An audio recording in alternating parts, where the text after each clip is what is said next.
Okay, can you say your name? My name is Hayden Zerbel, and this is November the 16th, 2007.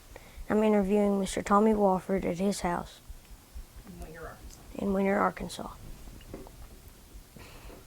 What is your full name? My full name is Thomas Lloyd Wofford. Were you named after anyone? Yes, I was named after my two grandfathers, Thomas Norsworthy and Lloyd Wofford. Those were my grandparents, my grandfathers, and they named me after both of them. When were you born? I was born June 21st, 1926, in Harrisburg, in the clinic that they had at that time.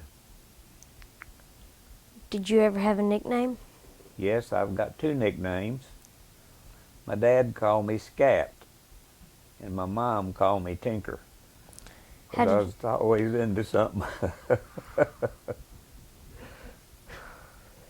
Do you know where your ancestors were from? Yes, to a degree. My great-grandfather lived in Tennessee, right on the border of Tennessee and Kentucky. And he lived in both states during his lifetime. I've been back to that area a couple, 3 times. My great-grandfather's name was Lawson Wofford. And for years I didn't even know his name, and I went to a reunion there probably 25 years or so ago, and found out his name, and then I wanted to know where he was buried. And there's a Wofford cemetery there near Paris, Tennessee. And one of the men, one of my distant cousins, said that he could show me Lawson's grave, but it wasn't marked. It didn't have a headstone.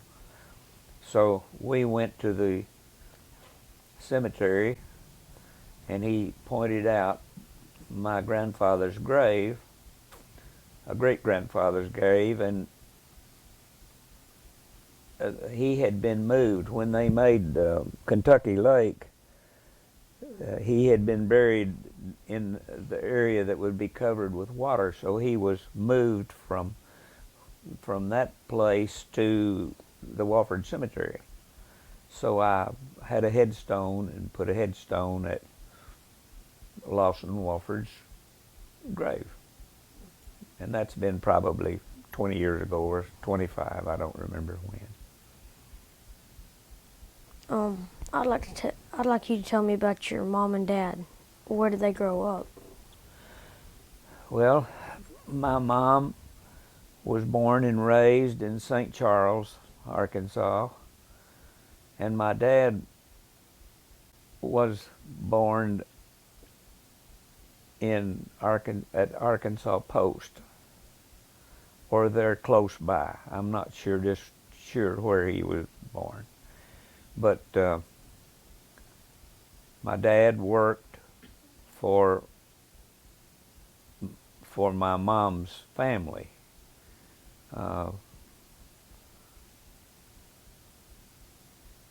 Thomas Edward Norsworthy was my mother's father, and that's my namesake was for Thomas. He worked for the Norsworthy family as well as several other jobs. He worked for the road department at one time, building the road between St. Charles and DeWitt. DeWitt is the closest city of any size. St. Charles is rather small. but they were married in 1924.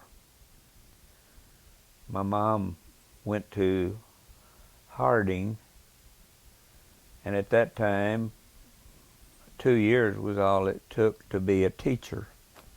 And she taught school for just a short time, and then they were married. They moved to,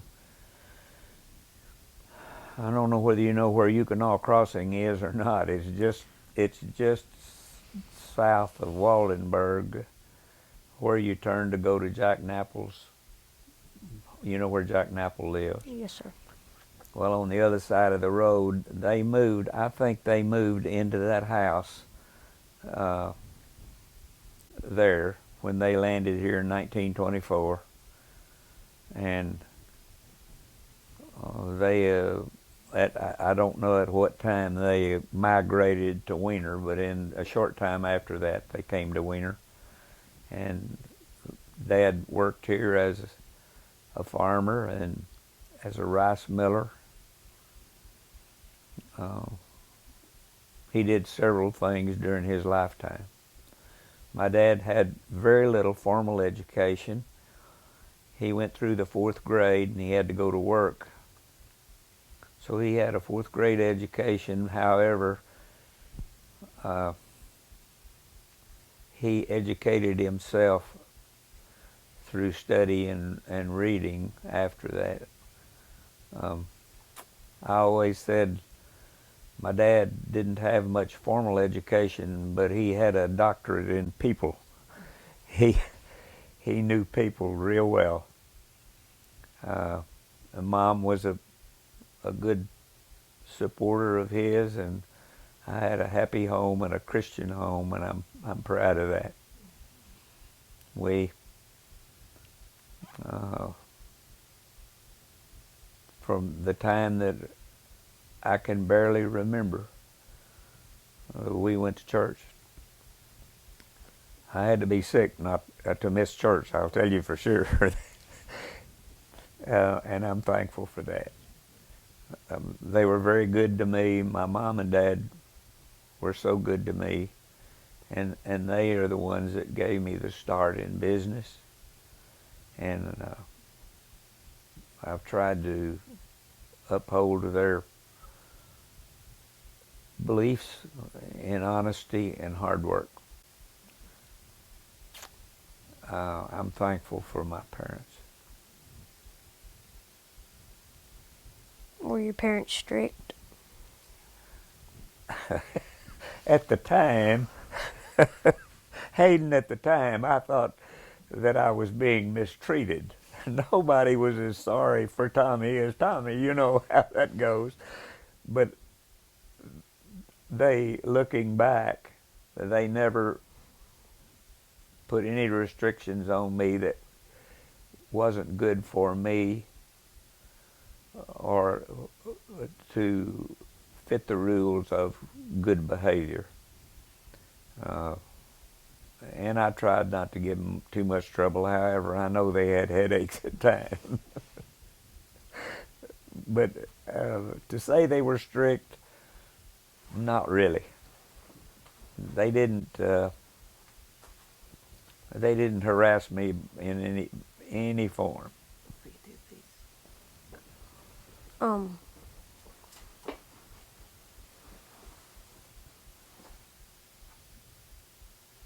What's something you would like me to know about your mom? Well, my mom was really a deep-seated Christian, and she lived it, not just talked it. She talked the talk, but she walked the walk too. And I'll give you an example. One time when I was growing up, I wanted to go to a nightclub over in Harrisburg, and she said, she didn't tell me not to go. She said, she thought for quite a while, you know, and she said, would you take Jesus with you? I didn't go to the nightclub. But she didn't tell me not to go. But she knew that when she planted that, that I wasn't going to go. Uh, but she cooked for me the foods that I liked. She kind of sort of really spoiled me.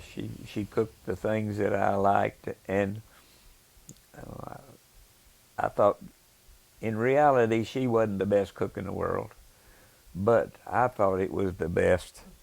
Uh, she she always baked me. I like angel food cake, and she'd bake me an angel food cake on my birthday every birthday, and sometimes in between.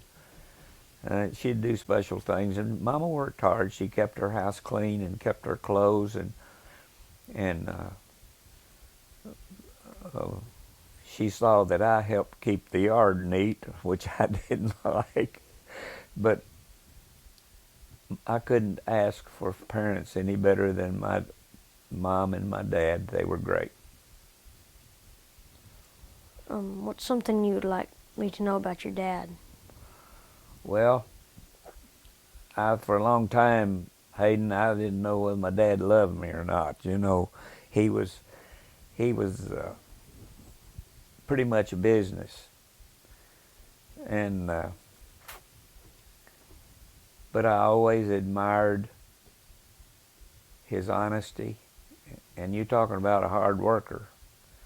And I was just a kid. He could outwalk me. He walked fast, and I'd have to run to keep up. But when I went to the Navy and came back in 2 years, Mr. Guy French was my school superintendent, and he and my dad learned a whole lot while I was gone those 2 years. What happened was I began to mature and realize the things that they did and stood for were there all the time, and I just failed to see them. And my dad after I got back from the service, we had an even deeper relationship, and we had a good one before, but we had even a deeper relationship after I returned from the service.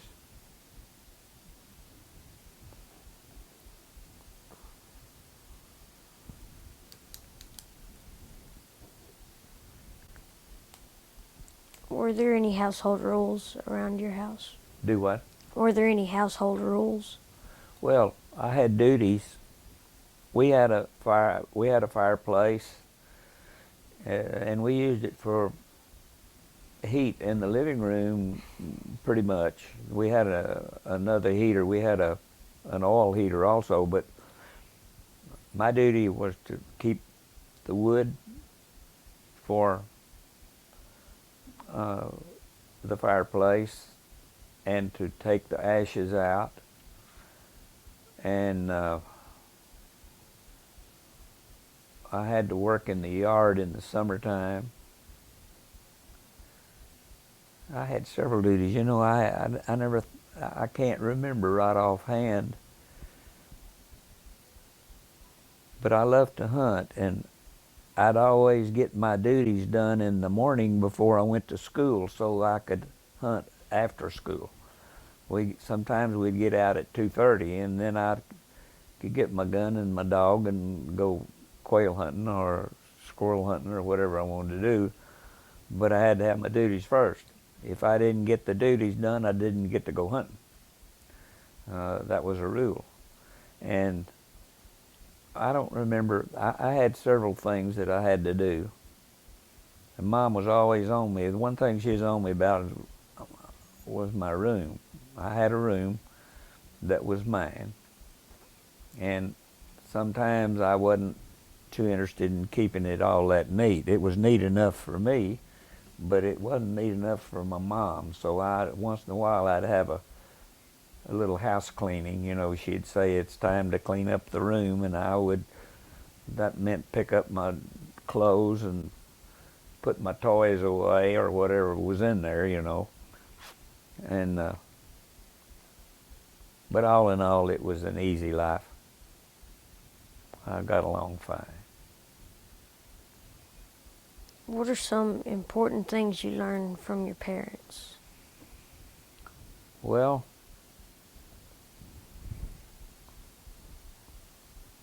I was taught, and this was by example as much as anything, that everybody has worth. Everybody's important. And it doesn't matter particularly what color the skin is. That doesn't matter, because at that time, in the 1930s, the blacks and whites did not associate like they do today. But there was two brothers. I'm trying to remember. Nathaniel was one of them's name. I can't remember the other's name. And I used to play with them just like I would anybody. But I was also taught honesty, and most certainly that Jesus Christ is our Savior. And that was drilled into me, or that was shown by example when I was young. And I still believe that today. But most of what I learned, Hayden, was by watching my parents and the way they behaved and the way they treated other people. And my dad was absolutely honest. I'm talking about I'll give you an example. If you want to, is this what you want? My dad owned the land that J.B. Huber owns now. There's a section out there. And he sold it to J.B.'s father. His dad's name was Brian. I'm talking about J.B.'s dad. His name is Brian, and he has a son. J.B. has a son now by the name of Brian, named for his dad, of course. But anyhow, Mr. Huber bought this land from Dad for $40 an acre, and they shook hands on it. The day after they shook hands on selling the land, they hadn't drawn up any papers. Another man came and heard that Dad had this land for sale. And the man said, Cecil, that's the CEO, Cecil, I'd like to buy your farm. And Dad said, well, I sold it yesterday to Brian Huber. And the man said, well, what did you get for it? And he said, $40 an acre. And the man said, I'll give you $50 an acre. So you haven't signed the papers yet, have you? And Dad said, no, but we shook hands. Said, you can go see Brian Huber. He may sell it to you for $50 an acre, but said, it's no longer mine. And that don't sound like much, $10 an acre. That'd be, what, $640. No, it'd be $6,400, wouldn't it? And at that time, a dollar was as big as that fireplace there. But my dad could have used the money, but he did not. He had already sold the land, and as far as he was concerned, it was as if the papers had been signed and he had already gotten the money. So, you know, you see things like this, and you realize that it's really important that you tell the truth and do what you say you will do. Many other things, the way he treated people. My dad helped many families around that nobody ever knew anything about, and it took me a long time to know these things. It would come out where Dad had helped someone who was down, and he didn't make a big to-do about it. No one knew it. And I think I think these are qualities that are the very best when you can do something like that, and especially he didn't want any recognition for doing it. All these things impressed me, and I've tried to live by those because I was taught that way. And that don't mean I always do the right thing now, Hayden. I'm not. You don't see a halo around my head because. But I'm really thankful that I grew up in a Christian home with parents that loved me.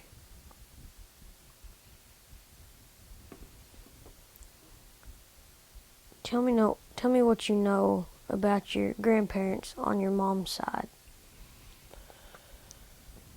Okay, my grandparents on my mom's side, that was Lloyd Owen Wofford. L.O. Wofford. And my grandmother, they had a rocky marriage. They had 3 children.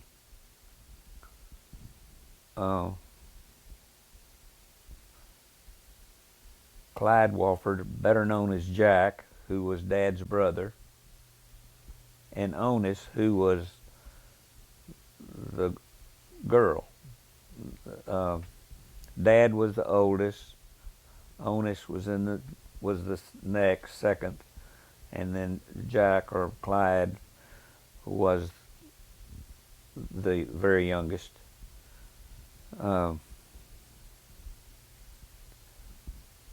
My grandparents didn't get along too well, and back in those days, divorce was something that they didn't. That was next to death if somebody got a divorce, and they just lived apart. But Lillian, my grandmother, lived much longer than my grandfather, and he was older than she was. He was a school teacher, and he was a timber cruiser. In other words, he went into the forest and selected trees that were to be cut. At that time, there was a lot of virgin timber had never been cut in this area. The land that we have around here now, the trees that we have is really third growth. They've been cut twice at least. But he went into the woods where there'd never been a saw or an axe in there. And he worked for a timber company for a while, and he worked on the Arkansas River, or the White River, as a bridge operator. Now that's you want to know what a bridge operator is. They had steamboats that ran the river, and they had these bridges would you'd have to swing the bridges so that the barges could get through, and he was the one that saw about the bridge and operated it. I'll tell you a funny story that he told me.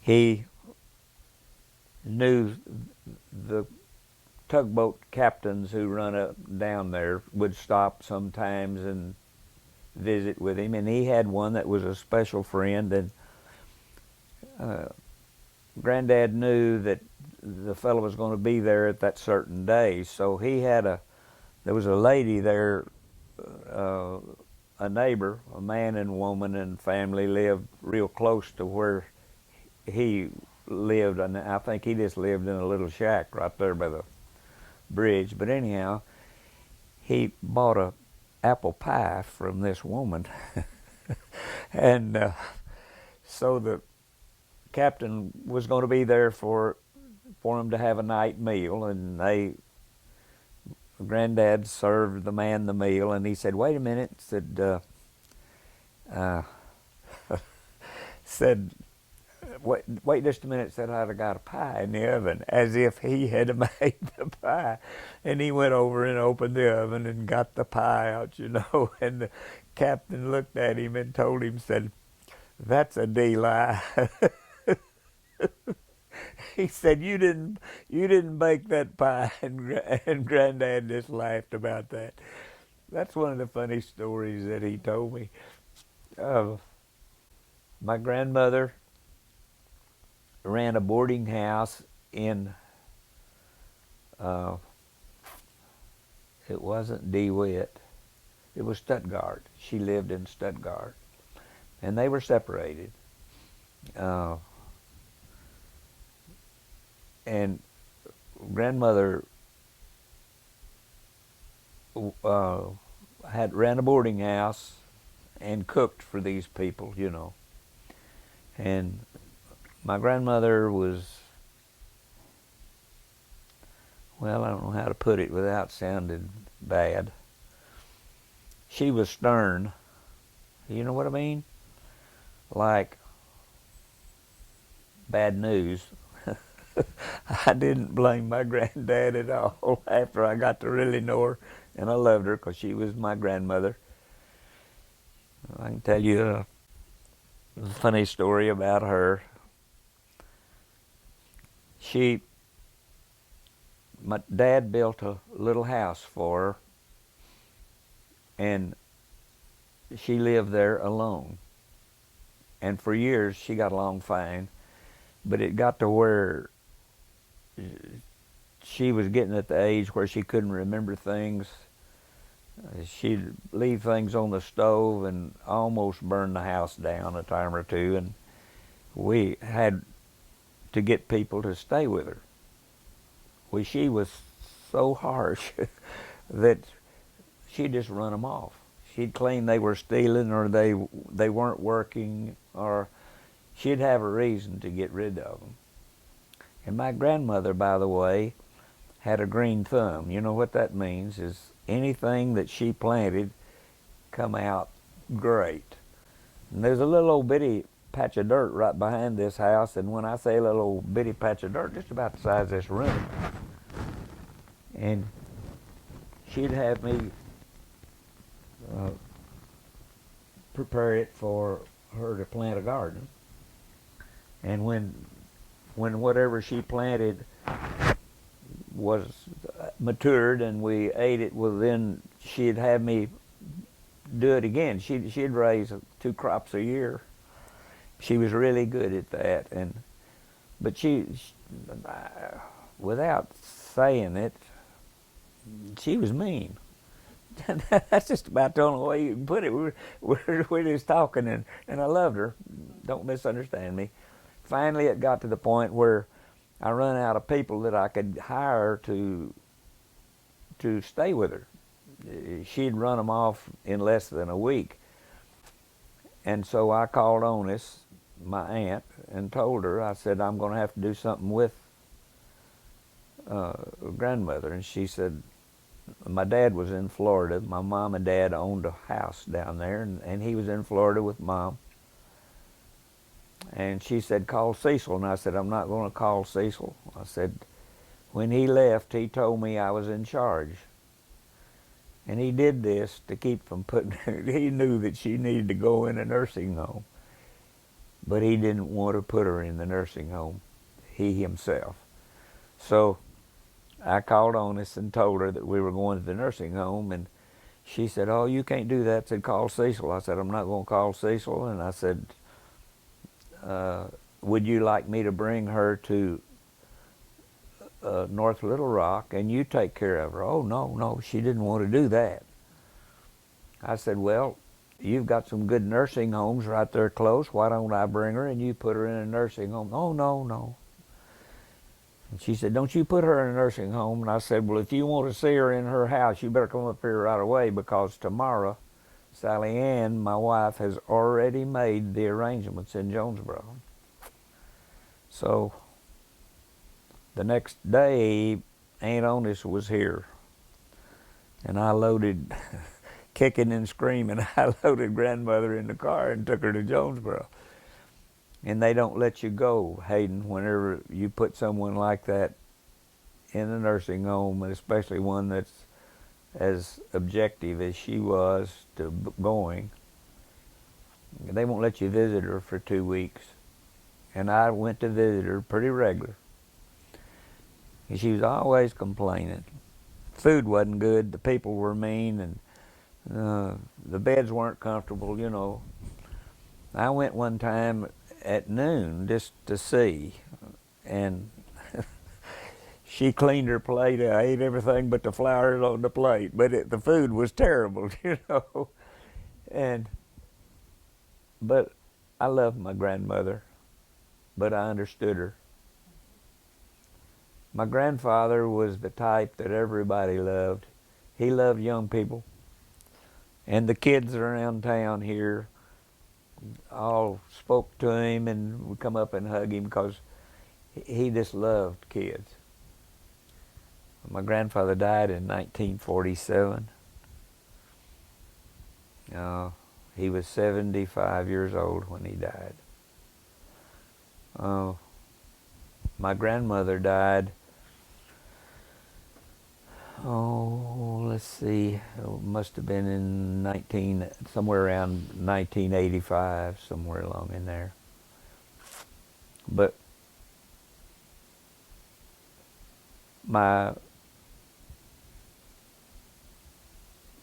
I didn't recognize why my grandparents separated until I got to know them both. They were of completely different natures. He was outgoing. He loved people. She was an introvert, and she worked hard, and she could do a lot of things. But they were just two different natures entirely. But those are the things that I remember vividly of my grandparents. I loved them both, but my grandfather was, as I say, an outgoing person, and she was, well, she was almost mean, if not mean.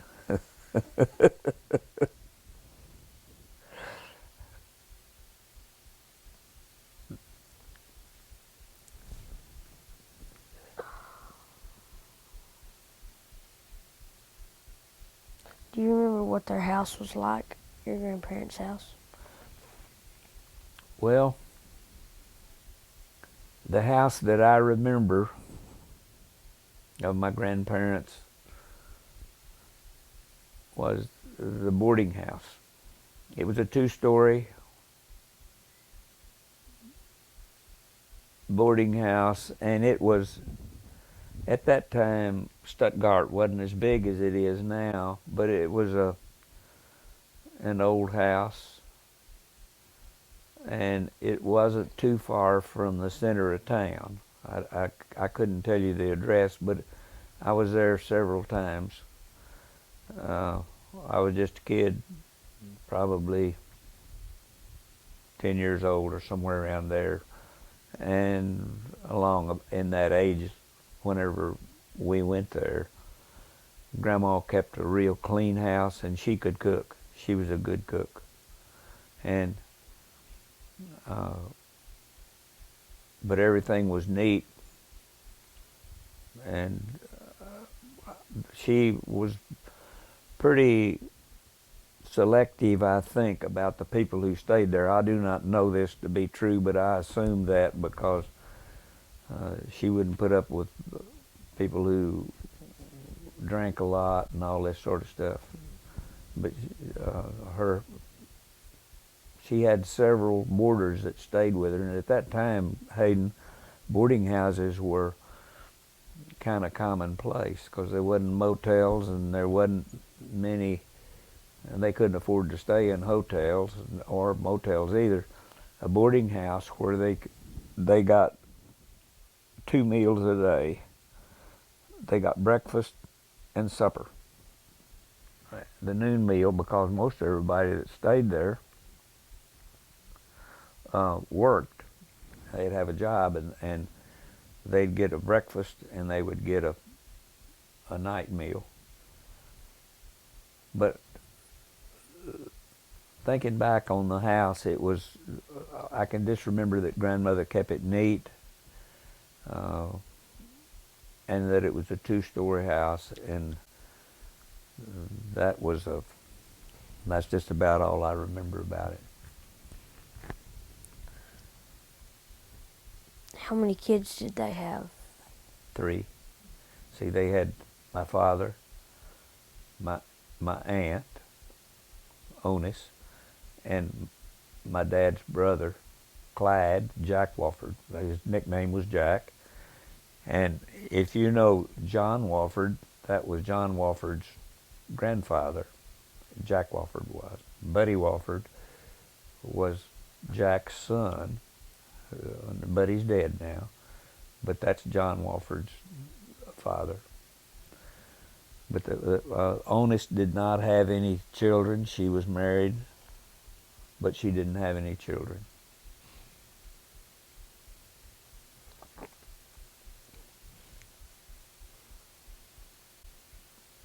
What about your brothers and sisters? I have one sister who's 13 years younger than me. Her name is Cecilia, and she lives in North Carolina. They have a place in North Carolina and in Florida. She lived in Florida most of her adult life, but they have since gotten a place in North Carolina. And she has 3 daughters. One, the youngest, lives in Arizona, Phoenix, and Scottsdale, but that's just a part of Phoenix. And the other 2 live in Fort Myers, Florida. That's where Cecilia's other home is.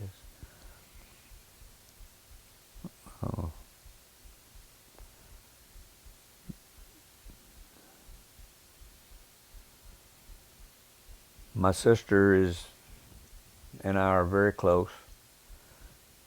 Sally and Cecilia just got back from New York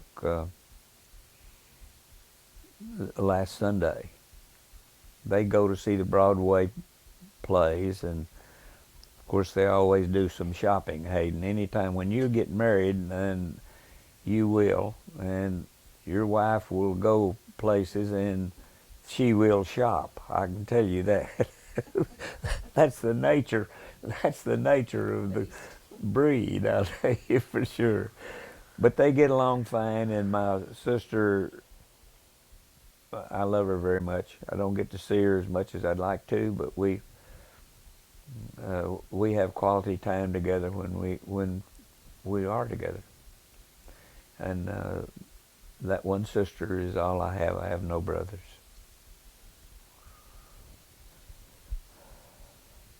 Did you get along when you were growing up? Oh yeah, she was always pestering me. You know, she was. If I had a girlfriend that, and we'd come to the house, and Cecilia was constantly picking at me or to the woman, you know, the girl.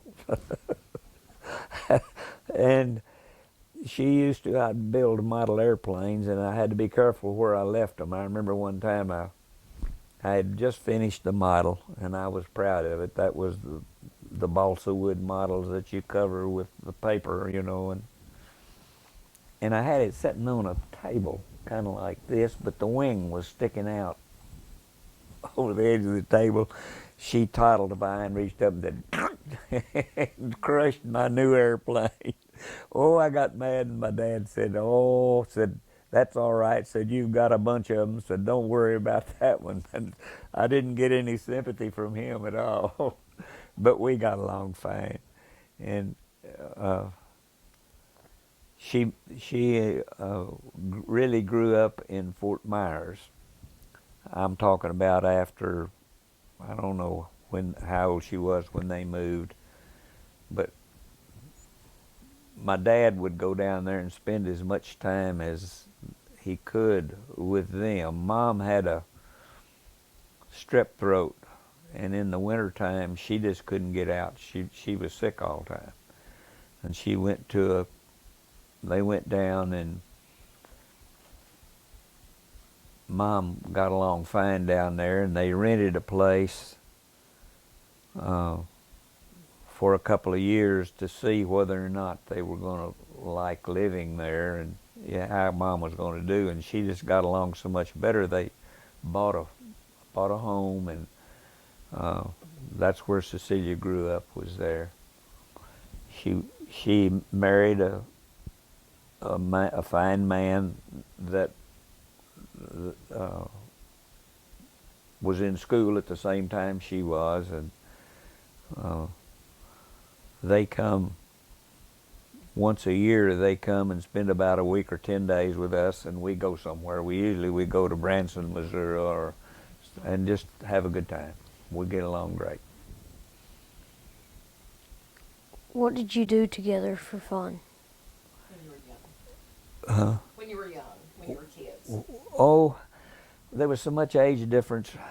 We couldn't do much together, Hayden, because there's 13 years difference, and here I am 16, and she's just 3 or 4 years old. I'd take care of her. Mom would have me. I'd be assigned the duty to see about sister, and I did. I'd take care of her, and always I tried to entertain her with whatever it was at the time that she liked to do. And but it's not like you got a brother that's 2 years younger than you or 2 years older than you. You guys have got a lot of common interests. We didn't have a lot of common interests because of the age difference. But we enjoyed time together, even then. What was the most trouble you ever got into, and what happened when your parents found out? Oh, gee. Well, I'm trying to think. Hayden, I'll have to give that some thought, and I'm not trying to be evasive. I just don't remember. I'll tell you one time,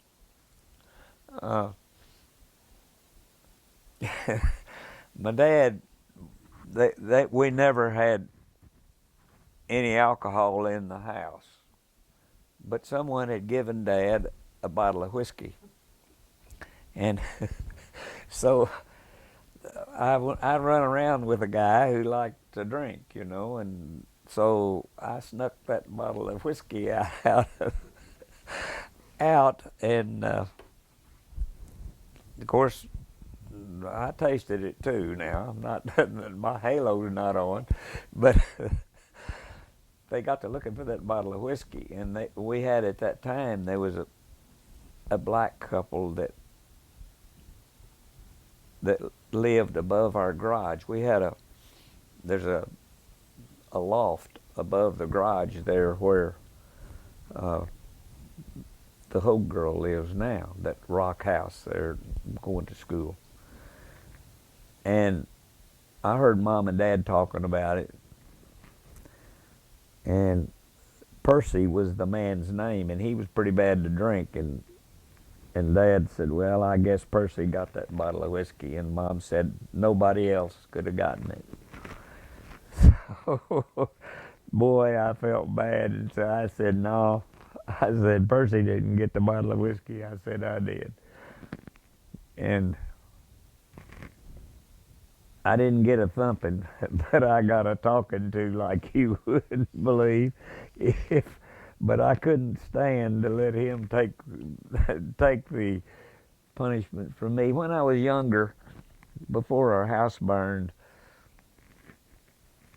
we had the driveway went right on the east side of our house. The garage was behind the house. It wasn't a very good arrangement, but it was a muddy driveway when it was wet. And I got some roofing tacks. I was a little old bitty guy then. I got some roofing tacks and stuck in the mud so Dad would have a flat when he come in. I like to see him. Well, he saw where I had put these, and that's only, he only whipped me twice, but that was one of the times he thumped me pretty good. I'll tell you what, he did. And the other time that he whipped me, that was before our house burned. We had a bedroom. There was 2 bedrooms at the back of the house, and I was in the bedroom on the east side, over almost against the wall. And Dad said, "Come here, Scat." And I said, "I ain't gonna do it." He took 3 steps across that room, picked me up by I wore overalls, the galluses, and boy, I couldn't sit down for a while. He set me down and walked back to the door and said, "Come here, Scat," and I like to knocked him down, get over that. But that's the 3 times that I got in trouble. I bent the fender on a car one time, and I got a talking to, but he didn't thump me. That was only 2 times.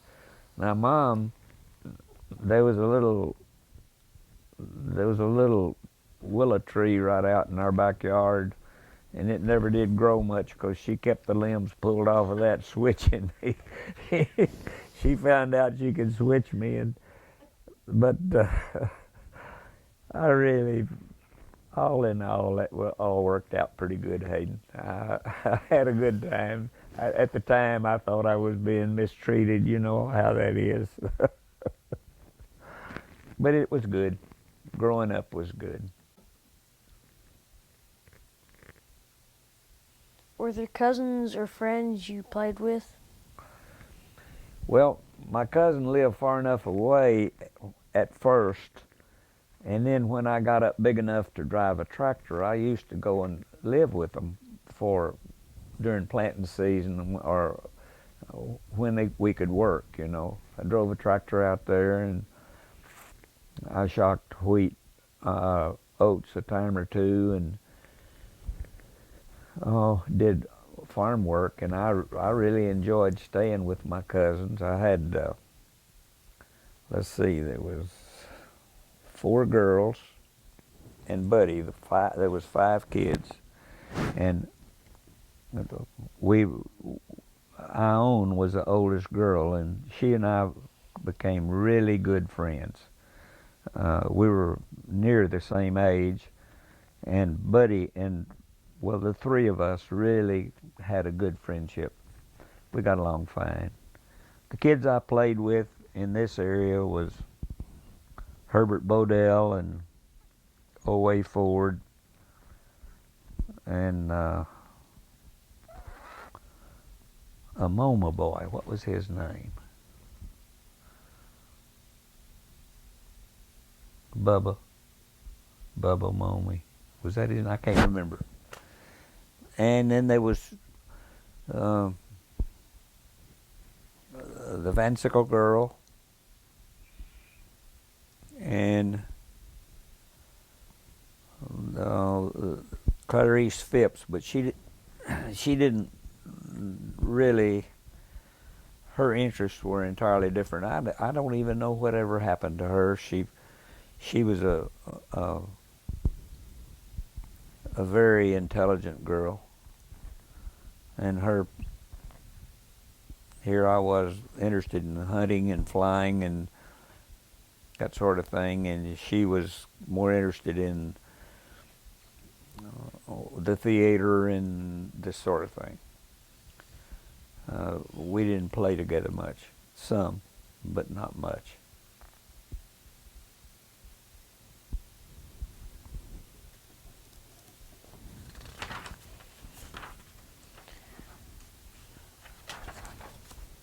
Do you remember going shopping with your mother as a child? No, I, I didn't go shopping with her. I'll tell you what I do remember about. Highway 49 was gravel. And when we went to Jonesboro, and that was for shopping, but I just went as a, we'd go and we wouldn't go and come back. We'd go and stay all day. When you went to Jonesboro, you'd leave early in the morning and come in after dark. And I liked that because I'd usually get a hamburger, you know, in the round somewhere, and maybe an ice cream cone. And I'd ride in the back seat. We had a sedan automobile. Mom and Dad would be up front. I'd be in the back, and I'd remember being able to just be about half asleep and half awake on the way home, and I could hear the gravel hitting the car and all that, and it just about put me to sleep, you know. But I didn't really do the shopping with my mom and dad. I was there, but I didn't have any input, you know.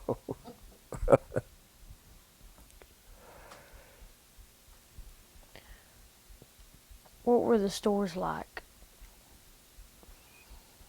Uh, Talk to me about the stores in Winger that you remember when you were young. okay. Well, let's see. Sophie Schisler had a 10-cent store.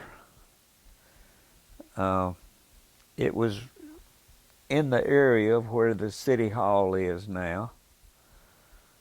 There was a grocery store on the corner. My dad owned a grocery store there.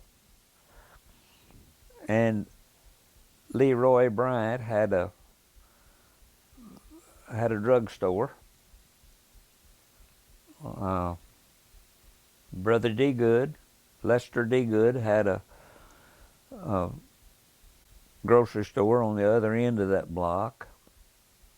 And one of the places I remember quite well was Ms. McCoy had a little restaurant.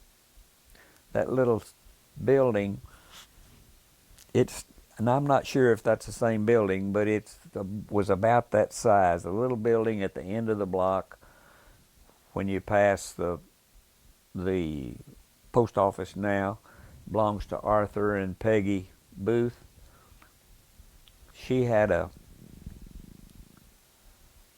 little restaurant there, and you could get a hamburger for 10 cents. And she made good hamburgers. Brother D. Good's store, I remember about it. It had, they had crackers came in a barrel instead of in a box like you get. And he had all sorts of things in there. He sold shotgun shells, and he sold, of course, the usual foods. I can't remember about the meats, whether he had meat or not. I'm sure he did, but I don't remember that. And Mr. Bryant had soda fountain, and would get I usually got an ice cream cone, but you could get a soda in there. And there was a store there that Ms. Allen had that sold clothes, and I don't know how she could ever find them. They were piled everywhere. Do you remember that?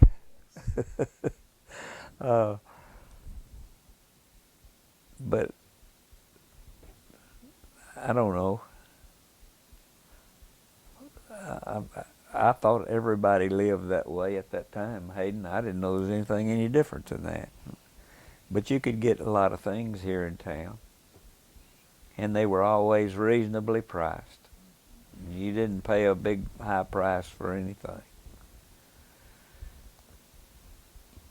But that's what I remember mostly about our stores.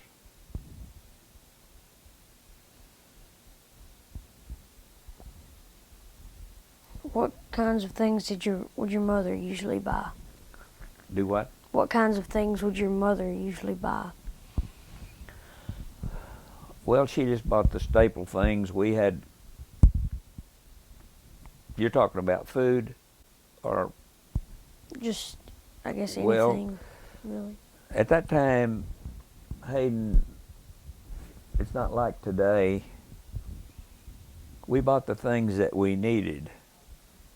If she bought a dress, and she didn't buy many of them, but when she bought a dress, it was usually for a special occasion, and it's something that she could also wear daily or regularly, you know. On the food, it was common fare, you know, beans and potatoes and vegetables, and we ate a lot of chicken. And we didn't have much fish. You couldn't buy fresh fish then. If you got fish that was fresh, you had to catch them. We ate a lot of wild game. We ate a lot of quail. We had lots of quail at that time. Lots of squirrel and lots of duck. I mean, that was in season. That was common fare for us.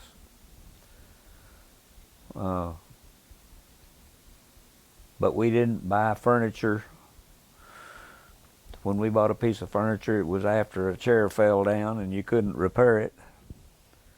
You know, it was a necessity thing, and dollars was as big as that fireplace.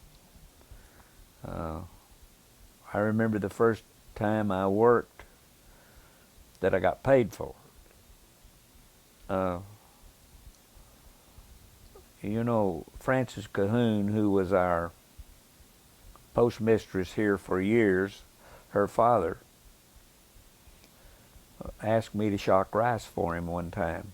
This was during the war. This was probably in 1942 or maybe 43. Well, I'd say it's 42. And he couldn't get anybody. He cut some rice and couldn't get anybody to help him shock it.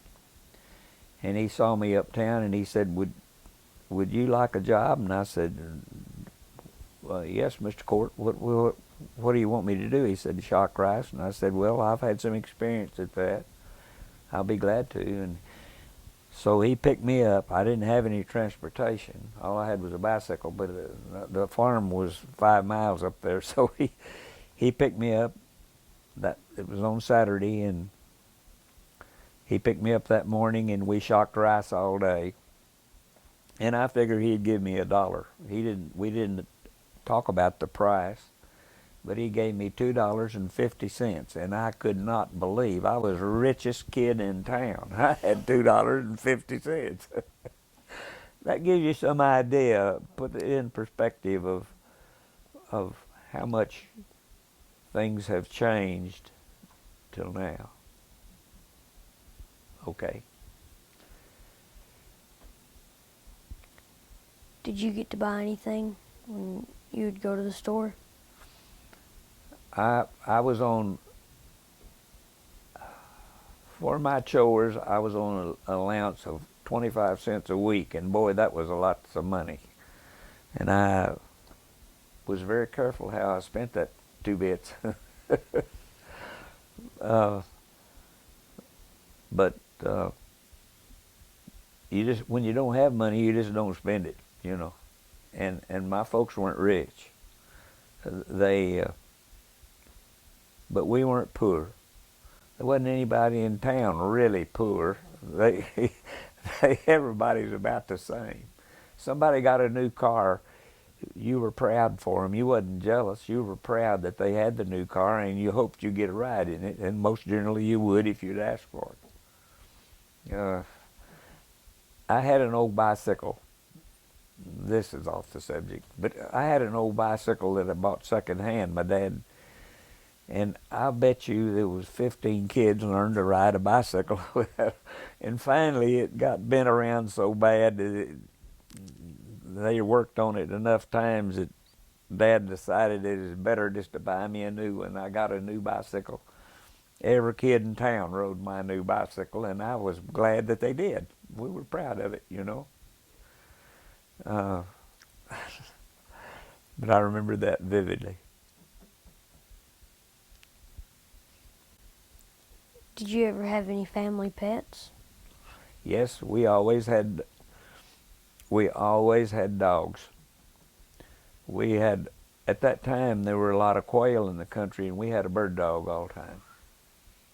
And I had several that I really, really liked, and I had some I'd like to see somebody shoot. But not really. But I'm talking about I had my favorites, you know. Uh, we,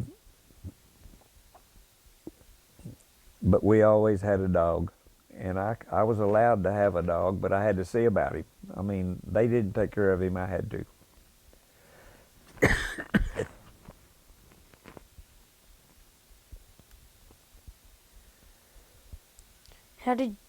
How did your family celebrate Thanksgiving? As a rule, we would have a turkey for Thanksgiving, and my uncle and aunt lived with us a lot. They weren't married at that time. And my grandfather, well, actually, both my grandfathers would be there, and we'd have all the family. And if Dad was working with someone who didn't have a place to eat, he'd bring them along, you know. But we all enjoyed Thanksgiving, and we were thankful because we knew where it came from God.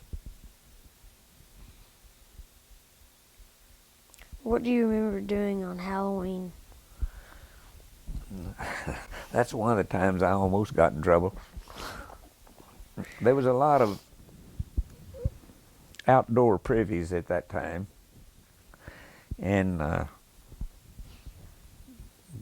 there's several of those got upended during the Halloween. I never did do that, but I remember one time Doc Alcott. There was a two-story building. The lodge was in the Masonic Lodge was in the top floor, and the doctor had his office in the lower floor. And Doc Alcott wasn't a very outgoing person. He wasn't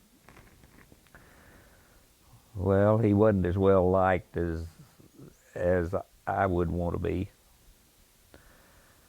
So we were trying to do something to him that wouldn't be destructive, but would cause him a little headache.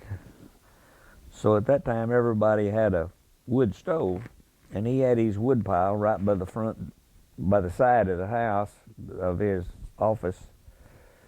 So we stacked wood inside, opened the screen door and stacked wood inside, and they put me on the shoulders. One of the taller boys, they couldn't reach it all the way. They put me on his shoulder, and I put the last few sticks of wood up there. And when he came, the next day when he came, he had to have somebody help him get the wood down out of there, because we just packed it full of wood, the front door.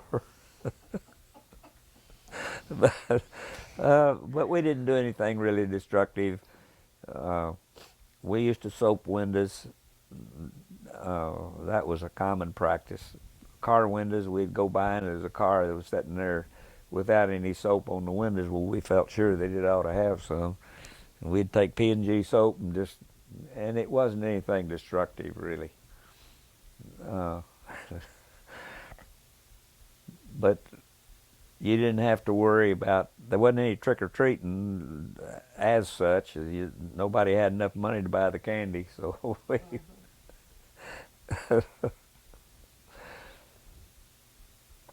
What was Christmas like at your home when you were a child? Christmas was a very special time. And I remember one Christmas where we stayed at my grandmother's St. Charles. This was my mom's folks, the Norsworthys, and my cousin and I were always getting into something. But at Christmas time this year, we each got a little wagon. Mine was red and his was orange. I never will forget that. And at Christmas, you got one gift. Everybody got one gift, and that was all. You wasn't unwrapping packages and like it is now.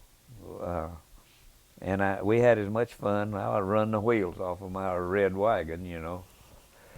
But Christmas was there always lots of good eating and lots of good fellowship, and we'd sing some. And I'm not a singer, and my family really wasn't a singer, but we still we'd sing Christmas songs, and the decorations that you made then were mostly homemade. You made your own decorations, you know. And they used to string popcorn and oh, but it was just about everything was homemade. You didn't. Most of the time we'd have a wreath that was bought, one wreath, and they'd put it away, and you'd have it every year, you know. It was a good time. Tell me a story about a Christmas memory you had as a child. Well, that was one of them about that.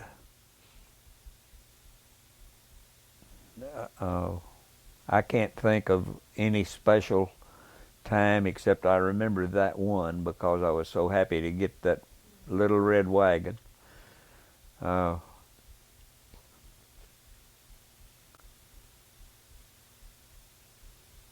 But Do you remember anything about them having a community Christmas tree? oh my, yes, they had. Oh yes, yes, yes, and they used to have a community Christmas tree, and and they gave treats.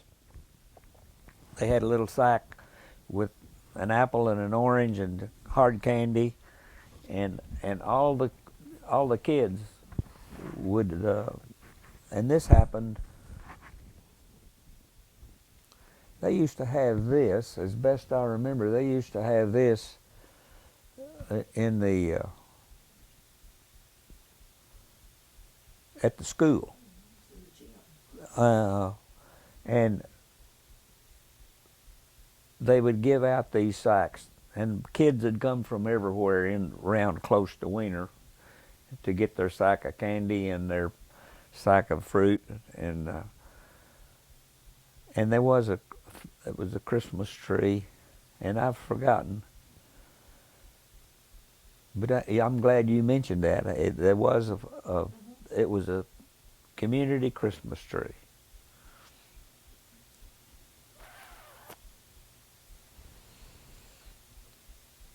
Can you tell me a story about a birthday you had as a child? Well, I can't recall one.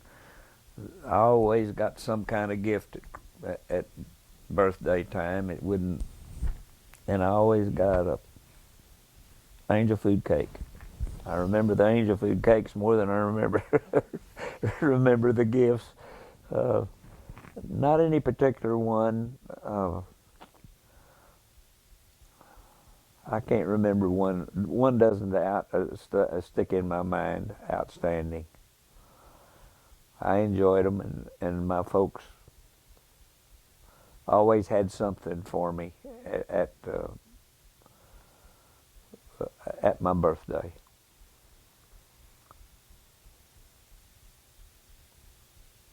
What medicines or remedies do you remember as a child? What? What medicines or remedies do you remember? I remember quite well castor oil.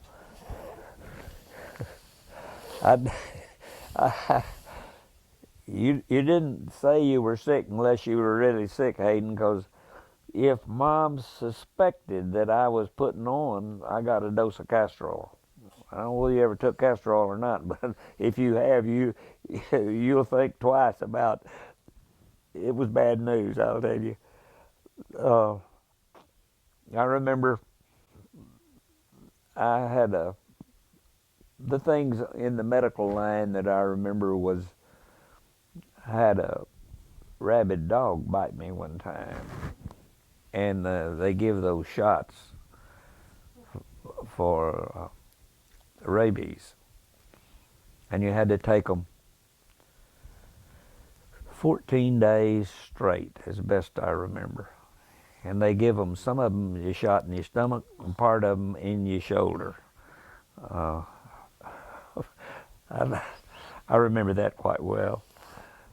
How did the dog come to bite you? Do you remember Yes, what happened was we weren't sure that we were bitten, but we were wrestling with a dog.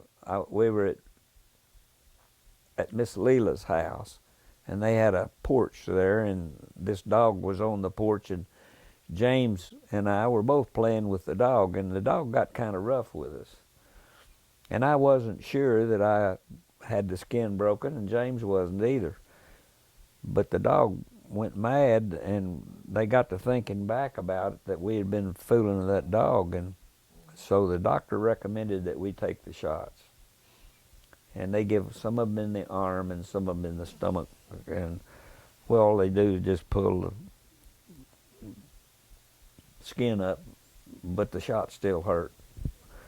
And that was one medication I remember quite well. And I had my tonsils out when I was about 6 or 7, but I don't really remember that, except they let me eat ice cream. I remember the ice cream more than the operation. But no, I can't think of any other medicines. The castor oil was the bugaboo.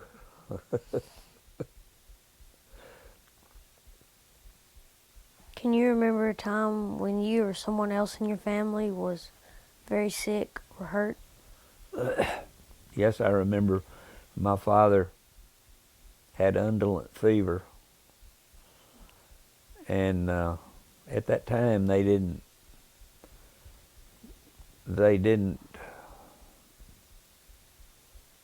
really know how to treat it. And he was and this was while I was in the Navy. He was in the hospital in Memphis, and they tried a new drug on him.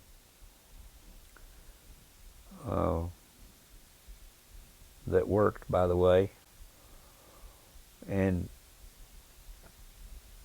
but he was terribly sick, and they gave him those shots in his hips called deep shots, and they got a needle on them about that long.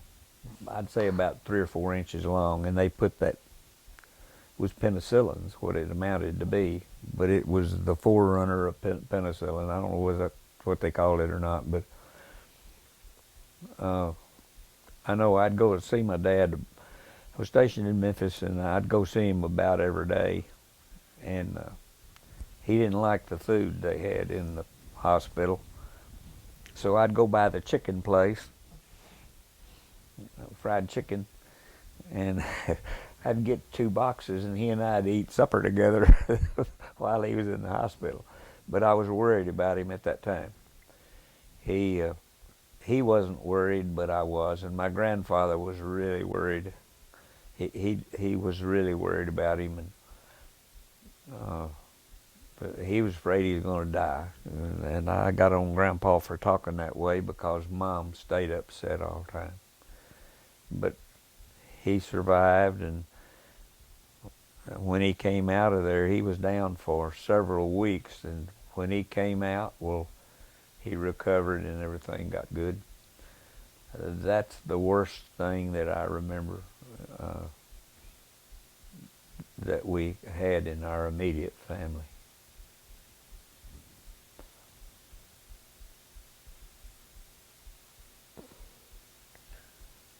When you were a child in elementary school, what was your school like? Well, our school, it wasn't unusual to have like the 7th and 8th grade taking the same course together, you know. We had some real good teachers, and we had 2 or 3 that weren't qualified at that time. We had a algebra teacher, and she was an English major, and I didn't learn any algebra. I knew more about it than she did, and we didn't get through anywhere near through the book during the year. But at that time, if you wanted an education, all you had to do was dig for it, because they had the people there that could instruct you. Mr. French was a good school administrator. We had before him. I went to school there just a year or 2 with Mr. and Ms. Fulbright. They were there for a number of years, and Ms. Fulbright was a better instructor than Mr. Fulbright. She was very thorough. I had Miss May Wilson as a teacher, and she was a lovely person. I had Ms. Castleman, but I never did go to Ms. Castleman. For some reason, I wasn't in her class. She came after I got through whatever grade it was. I don't remember what grade she taught, but I had already. But she was a nice woman. We had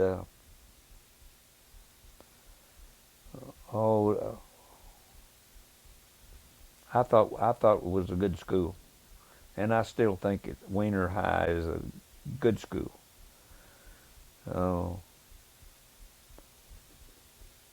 And at that time, kids could get whipped. you you didn't want some of those guys thumping around on you, I'll tell you for sure. But I liked the school, and for the time, we had people come out of there that, the fellow right across the street that came out of Weiner High went on with NASA, and he was a project manager for NASA on 3 different projects, and he graduated from Weiner High. We'll switch types. I must place real fast. Okay. Then you'll start the type, you'll say your name again. Okay. My name is Hayden Zerbel. It's November the 16th, 2007. I'm interviewing Mr. Tommy Wofford at his house in Weiner, Arkansas. Can you think of a story you could tell me about something that happened to you at grade school, or when you were in grade school?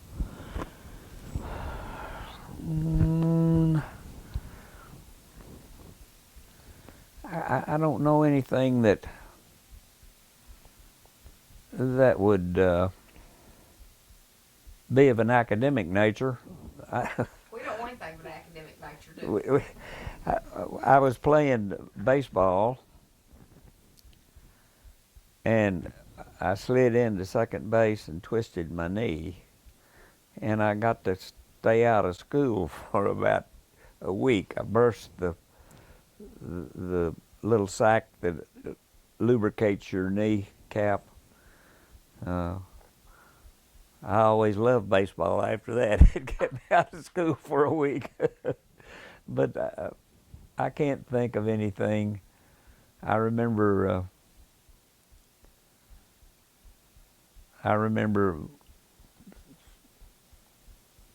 I can't remember anything that would be of interest, any kind of story. I tried to go, and I didn't study as hard as I should have. Looking back, boy, I could have done good if I'd have just applied myself. But I had too many other interests, hunting and later on flying and, and all this. I could have been a good student if I would have. Well, I got by, but I could have. That was all I was trying to do, was get by. I wasn't learning as much as I should have. You apply yourself while you're there. Okay. Okay. What did you do in the summers when there was no school? Well, when I got old enough, I worked. I worked out at my uncle's place. I told you I drove a tractor and shocked oats and did whatever he had to do in the farming line.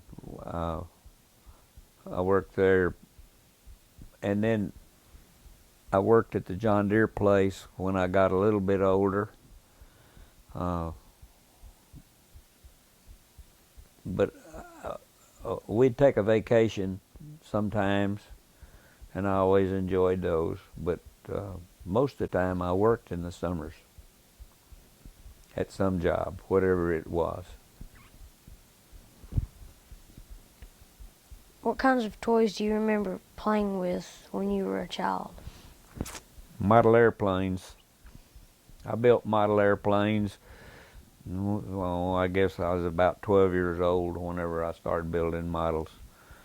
Yeah, I imagine about 12.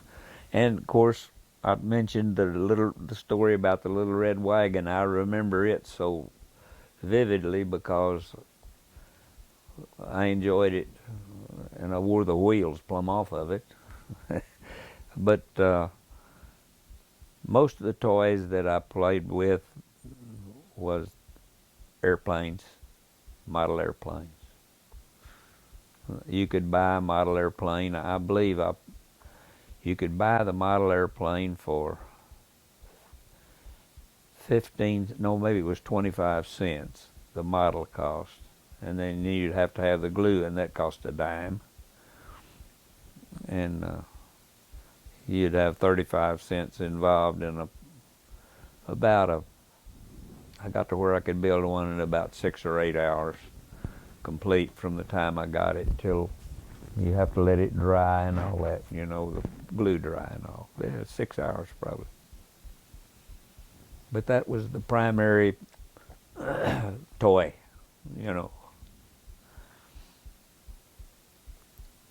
Did you have a special spot or hiding place as a child?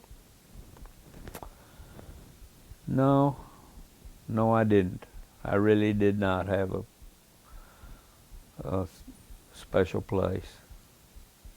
I don't remember of ever having a special place. Do you remember the Depression?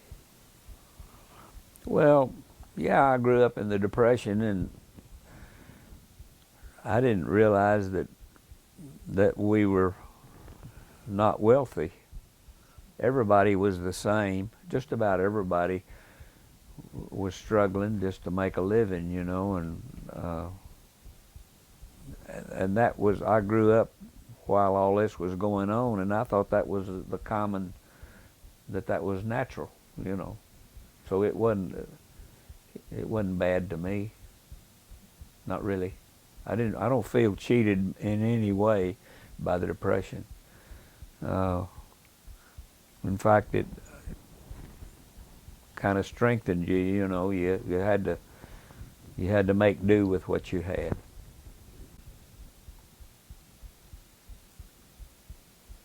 Did the Depression affect your family in any way? No, not really. Other than, like I said, we all just pulled together and we were happy. I don't remember of ever being unhappy because we didn't have something, and families were quite resourceful, Hayden. They'd make do with what they had, and you'd be surprised what you can build on your own when it don't take money, So I don't feel bad about the Depression at all. Do you remember hearing any stories about Joe Bruner? Yes, I do. I'm sure you've been told these stories, and I may not have all of my facts straight, but the stories that I told was told how mean he was to his kids and to his wife. I heard the story that one of these kids froze to death, and I do not know this is true. Is that a common story? Yeah, there's a lot. I've got a lot on him. I'm going to do something with it. Yeah. And give it, yeah. I heard about he put his wife's hand in was it a wringer of a washing machine? You know, the old washers. And she ran off, I understand, later on, didn't she? There's a lot of stories. But I really, we used to go down, I'd take my Boy Scouts. I was a scout master for a while, and we'd go down and build a campfire at the Bruner graveyard, and then we would tell ghost stories. And boy, the guys would all huddle around the fire, you know. they could feel the spirit of Joe Bruner coming out of the ground. But I don't recall all the stories except that he had one of his kids. They said they tied him up and to protect something that they had to eat, turnips or potatoes or something, and they tied him out in the building or outside, and he froze to death. Now I do not know that that's true, but he was evidently an evil man.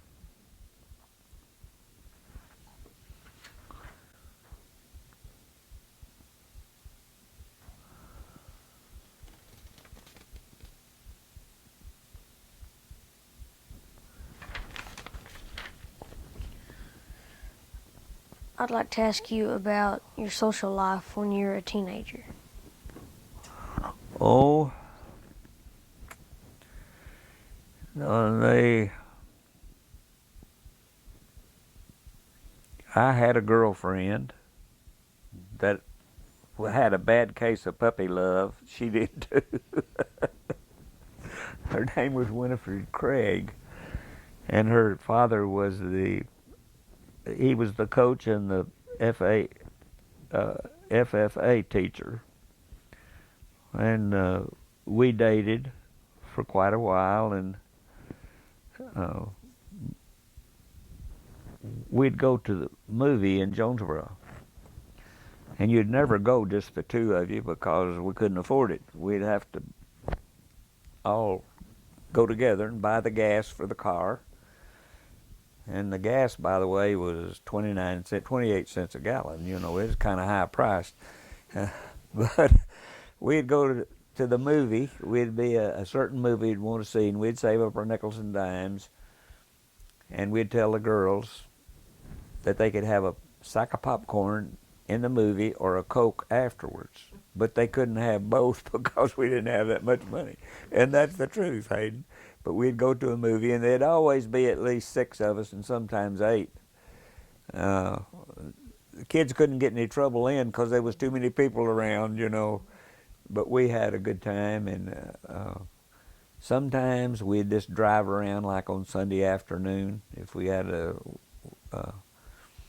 I remember Anita Jean Schisler was in our class, and she had a convertible. Boy, that was red hot stuff, you know. And she'd pile everybody that could get in there, but we did things. There was a lot of church things, and there was a lot of school things, and that comprised a lot of our social life.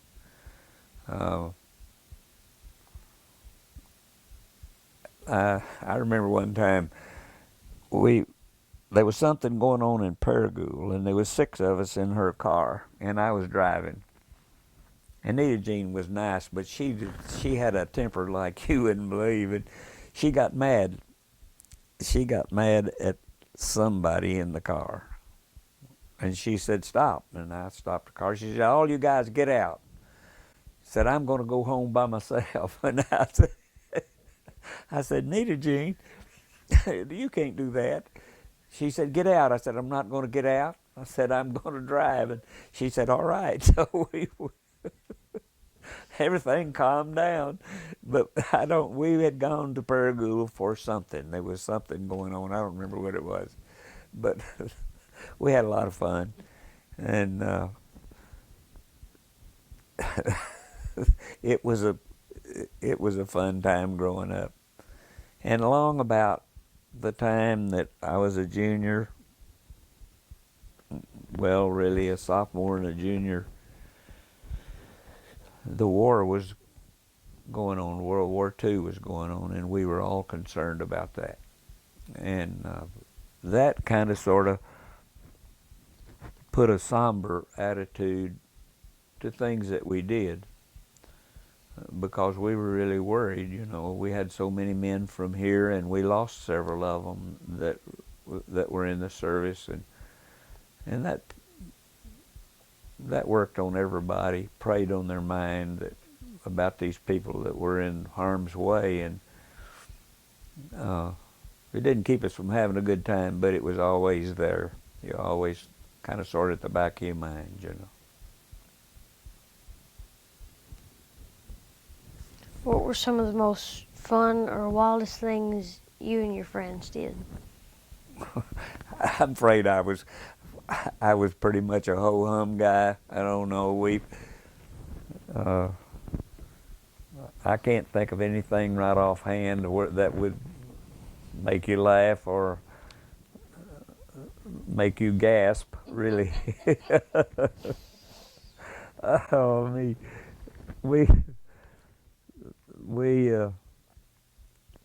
I had an old, I guess the last 2 years I was in high school, I had a 34 model Ford coupe. And my dad had bought this for the engine in it. He was going to put it in a portable electric welder. And he found another engine that was better, so he gave me the car. He said, now you can have the car. And I was working at that time at the John Deere. I made $5 a week. And so he said, you can have the car, but I'm not going to spend any money on it.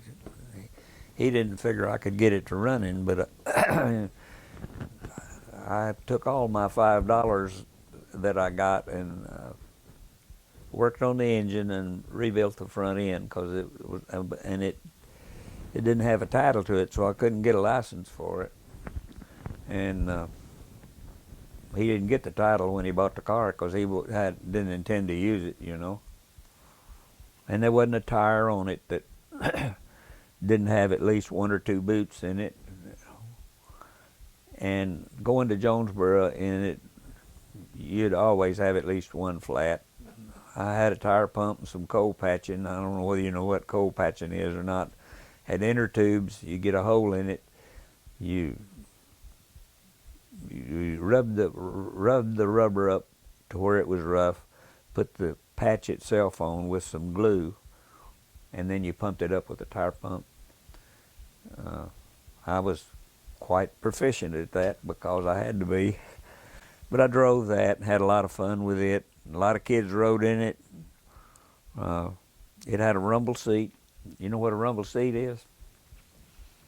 Well, in a coupe, the part where the back slopes off, there's a handle there, and you just open it up, and there's a room for 2 people to sit in it. And there'd be 2 up front and 2 in the back. And that part worked pretty good, and I'd see how many kids I could get in there. We'd get 6 or 8 people stacked around on and in the car. Nobody ever got hurt, but it's a wonder somebody hadn't fallen off. But it didn't go. I didn't drive it very fast, primarily because my tires wouldn't stand it. But I didn't do anything. I didn't do anything outstanding that I can recall that would interest you.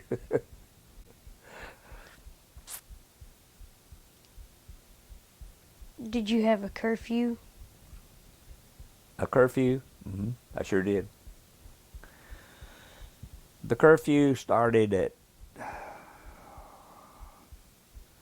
10 o'clock. Then I got it raised to 11. But that was after I got to be another year older or whatever. I don't remember what the years were, but at 10 o'clock was, and I better be in at 10. It wasn't 10:20, it was 10.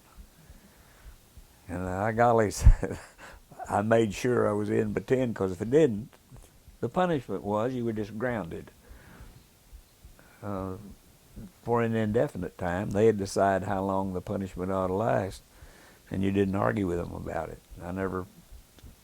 Whatever it was, I took my punishment. I didn't try to appeal. But yes, I had a curfew. Tell me what you remember about Grundens. About Grundens? Oh, I remember the high diving board, and I was afraid to dive off of it. I'd jump off of it all the time, but I wouldn't dive.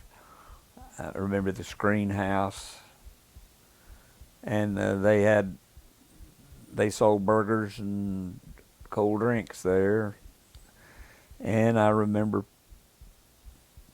later on the fights that took place there. They used to have a certain element that would always go there looking for trouble, and they'd usually find it. I always stayed away from that. I had a good time swimming. I learned to swim right here in White Slough. That's right straight over here, about 300 yards. And then, but I perfected my swimming at Grundens. I got to where I could swim pretty strong. When we got in the Navy, that was part of the training. That was one of the things I didn't like about our training, was they spent so much time. We spent an hour a day. While I was in gunnery school, we spent an hour a day every day in the swimming pool. And they got to where they would, you'd leave the shore, leave the bank. It was in an indoor pool, a great big indoor pool. And you could swim anywhere around in there, but you couldn't touch the bank anywhere for an hour. You had to swim. You swim for an hour.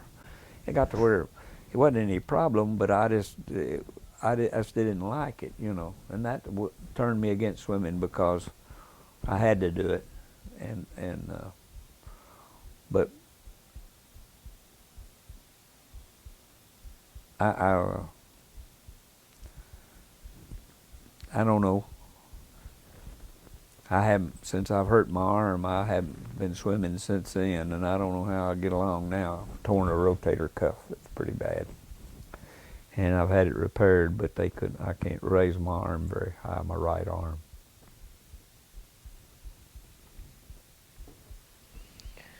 What was the movie theater like that you went to as a teenager?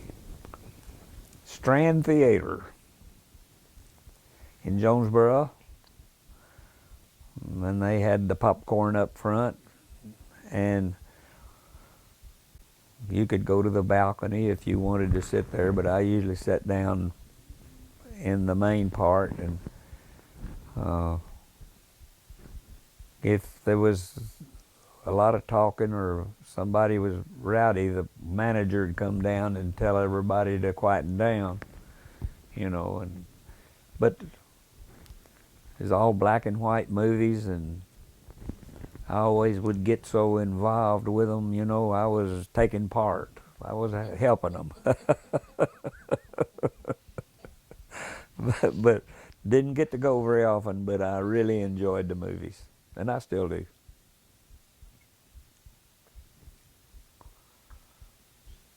Do you remember the Majestic or the Victory Theater? Oh, yes. I was the first operator of the machines of the Victory Theater. I operated the projectors, you know. Mr. Louis Schisler owned it, and when they opened, well, I was trying to think of who it was. There was two of us. It might have been Doogie Menace, I don't remember. But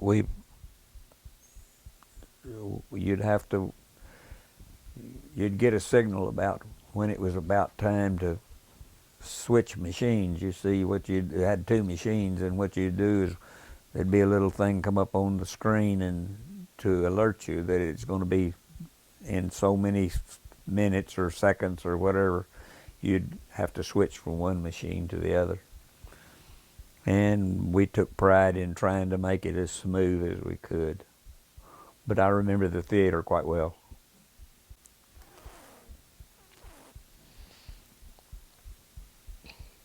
Who taught you to drive, and how did that go? Well, my mom and dad, I think my dad really started me out driving, and that was when you had to clutch it, and shift stick. I was trying to remember what car we had. Hayden, I don't really recall. It just seemed like I've been driving forever. But my folks rode with me. My parents rode with me to learn. And I think my uncle rode with me some, S.J. Northerly. That was my mom's brother who lived with us for a long time. But there wasn't a lot of traffic around here, and nobody frowned on somebody learning to drive. I learned to drive here in town, and then pretty soon they let me out on the highway for a little ways. And lots of don't go too fast, be careful.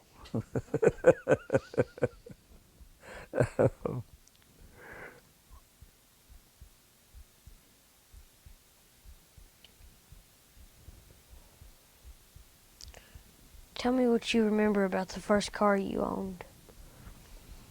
Well, I told you about my first car. That was the first car I owned was a 34 Ford, and I knew it inside out because I had to rebuild it. It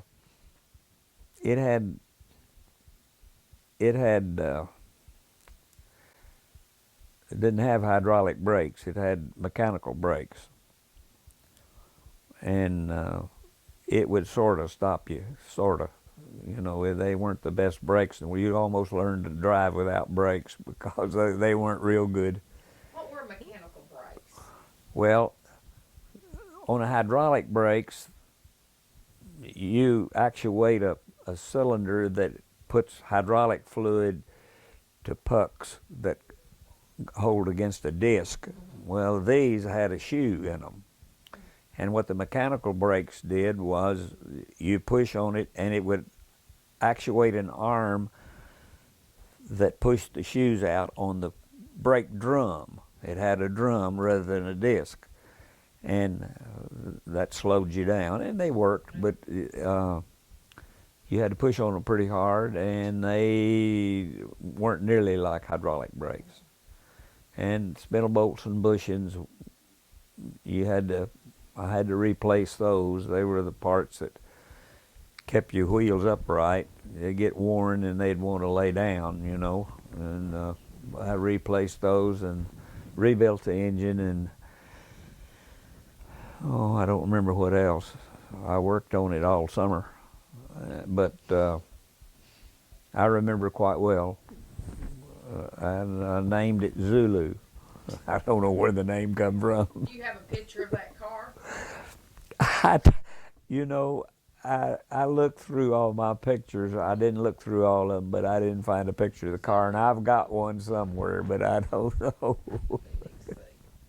But I enjoyed the car, and whenever I went to service, I just gave it to my cousin, and he ran it for another year or so, and finally got so he didn't like to work on them, and it got so bad that it wouldn't run. And he parked it up there on the John Deere lot, and we hauled it off as junk. me about someone you admired or looked up to when you were young. Well, of course, my father. And then there was a man here in town by the name of Lester D. Good. He ran a store here in town, a grocery store, and he was our Sunday school superintendent, and he had a great impact on me. There were several people that I really looked up to. Mr. Guy French was one of them, who was our school superintendent. For a long time, I didn't recognize Guy French as being as strong a man as he was, but the longer I was around him, the more I realized that he was really, we were fortunate to have him here for a number of years. There's just a host of people. My uncle S.J. Narzuthi helped me so much in business. Pete Snyder, who was a guy who worked for us, he didn't have a lot of education, but he was quite skillful in mechanical things, and he worked for me up until he retired, and he started to work for my dad in 1934, and he worked for our family until he retired. He worked for Dad, and then he worked for me. And Bob Jones was a mechanic that worked for us for a little while, but he had a little shop of his own, was an automobile mechanic, and I really liked him. All these people now are gone. You know, they're all gone.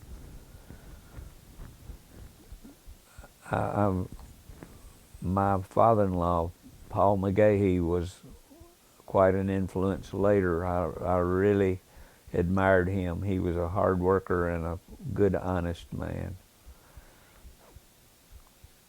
You know, you see qualities in some people that other people don't see, or they don't, or at least don't acknowledge it.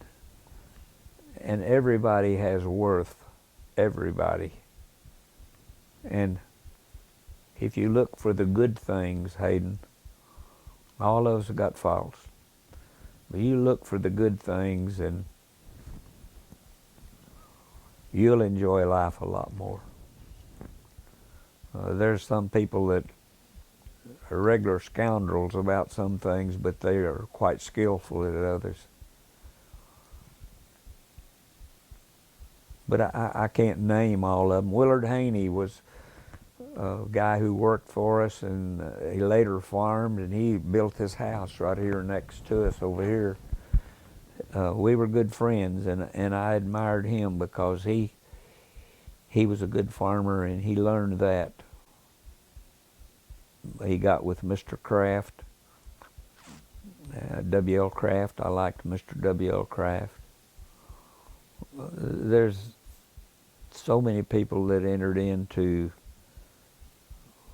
making who we are that it's hard to name them all.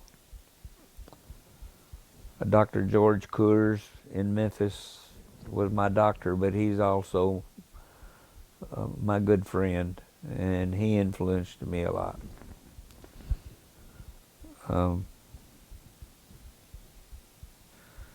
I can't name them all.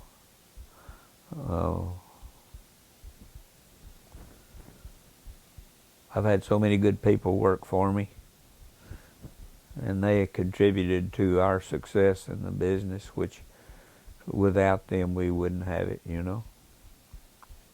But the people you associate with influence you in some way or other, either positively or negatively. And always look for the good things.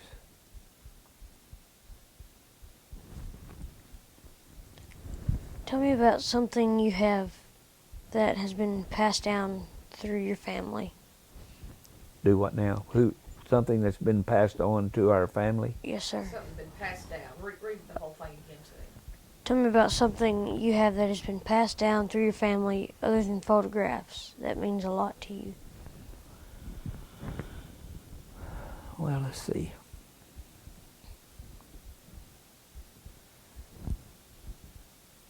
I can't think of a material something. I can only think of the things that, the intangibles, you know, like the good name, and how hard some of my family has struggled to get where they are, or where we are. Without them, we wouldn't be here. But I can't think of any material something that's been handed down. My dad was not one much to keep things. He always had a funny expression. He said, "Money is just paper till you spend it." So money didn't mean a lot to my dad, and he helped lots of people, and these are the things that were handed down to me that's of value, is the values that were given me through the lives of not just my dad and my mom, but my grandparents and those before them. We had a pretty good name coming here, and we've tried to keep it that way. But I don't have something to hold on to. I got my dad's shotgun. I'm real proud of it. But it'll go on to be handed down to my grandson. So he'll get it.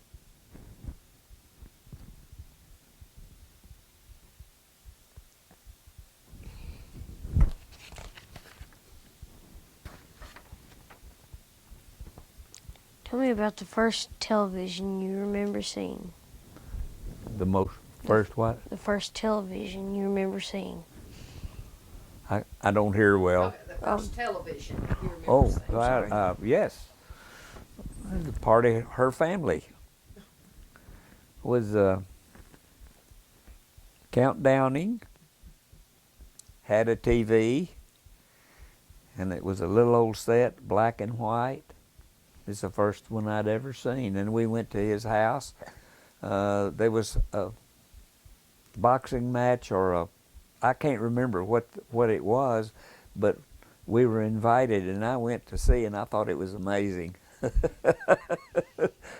But it was a little bitty screen, you know, and there was a crowd of people. All of us were crowded around it. Yeah. But that's my first TV. Of course, I didn't own one for quite a while after that, but it was something to see.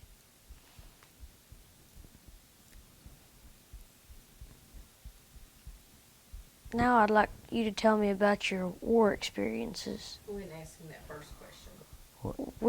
Which war did you serve in? Well, I was in during World War II. I went in the Navy in July of 1944. I volunteered in, I guess it was in May.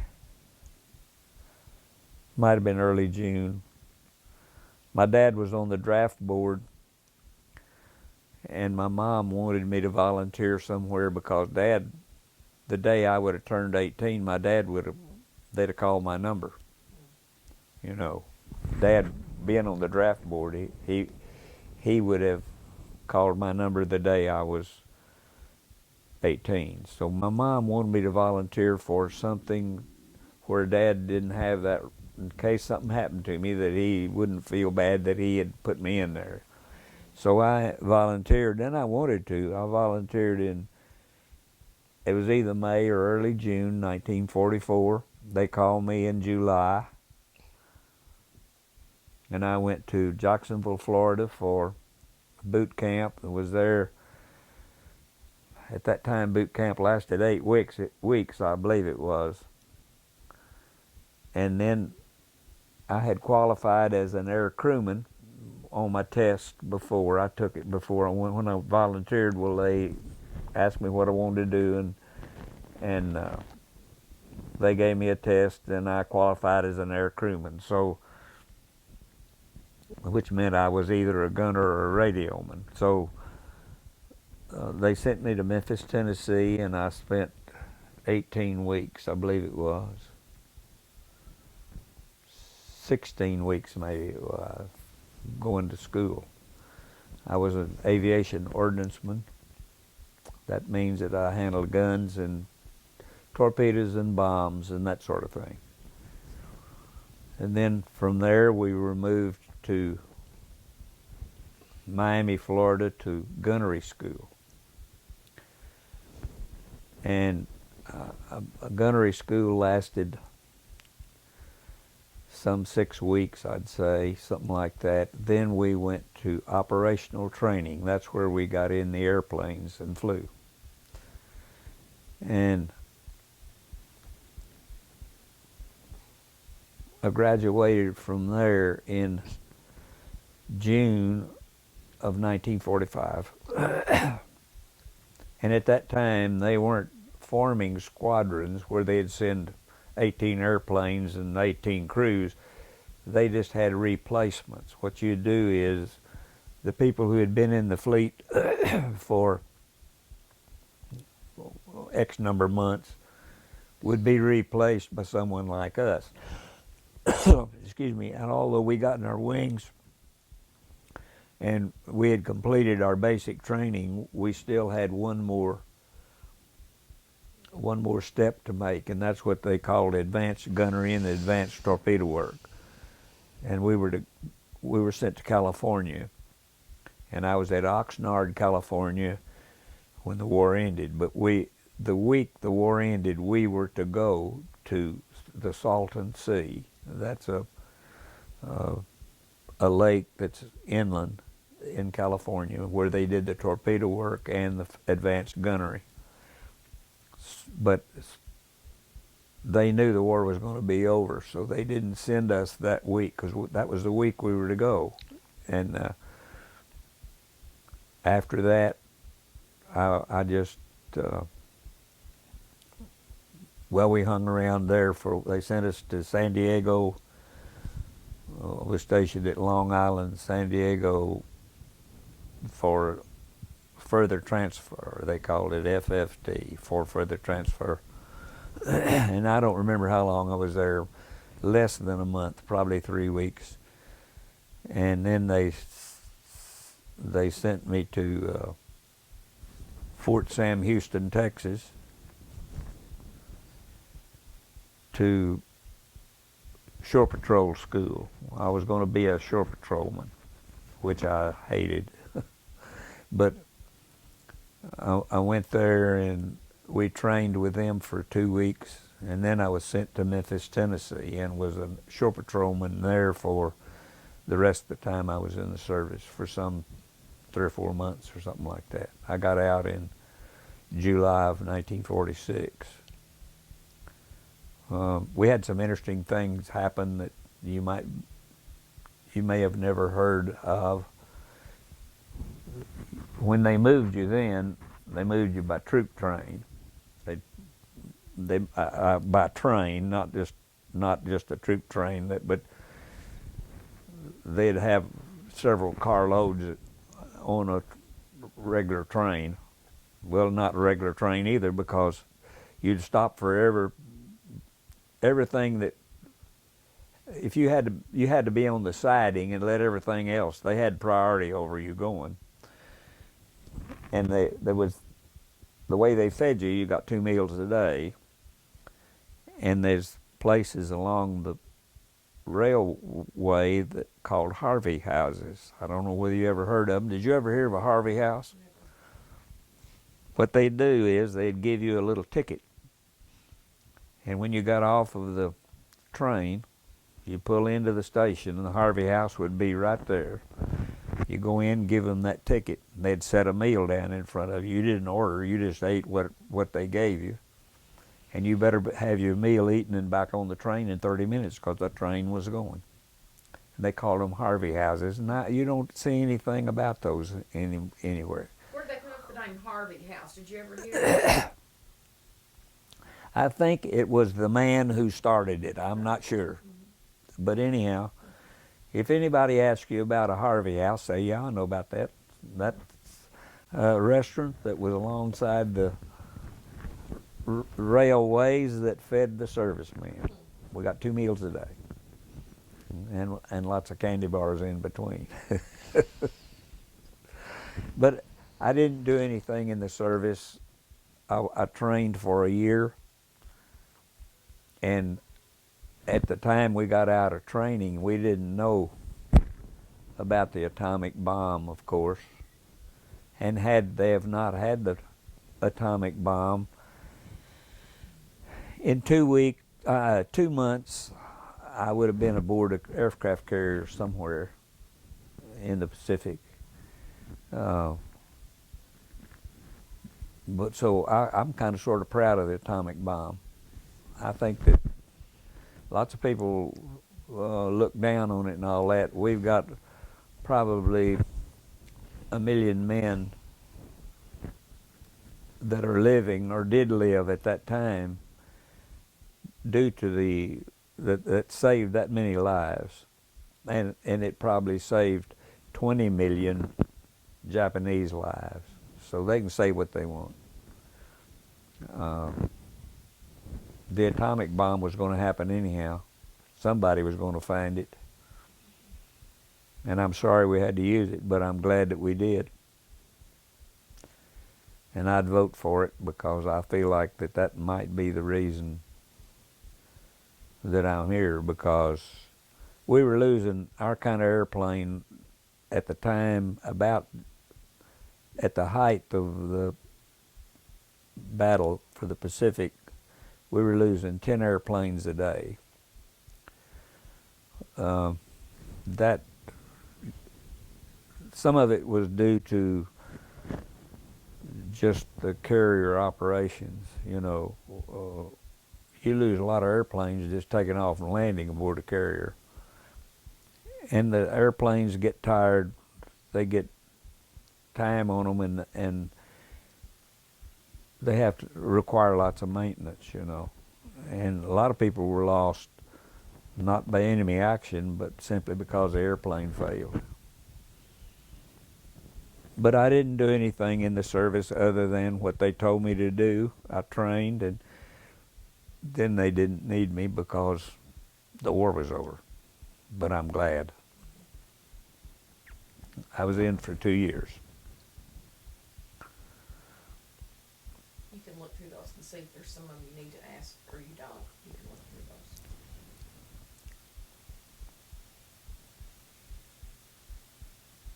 those. What were you doing before you entered the military? I was going to school. I had enough credits to graduate at midterm, and they let me go to Arkansas State for 1 semester of college. I had 1 semester of college when I went in the service. I had hoped to be a pilot, but they had more people as pilots then, and that you really needed to be a college graduate if you were going to get to be a pilot. And I took the test, but I didn't pass it. It was later on, while I was in the service, after they culled out a lot of pilot prospects, and then they got to seeing that they were going to need some, and they told me if I'd take the test again that I qualified to take the test again, but I didn't take it because they'd already spent all the money on me making air crewman out of me, and I didn't feel like that was fair. So I told them I'd go to the fleet, and when I come back, then I'd apply for the pilot training. And I didn't even get to go to the fleet, so I didn't get to be a pilot, and I didn't do much, but I did what they told me to do. And I went where they sent me to go, you know. And I would have been aboard a carrier gladly if they had told if I had gone on and completed, you know, if they had needed me.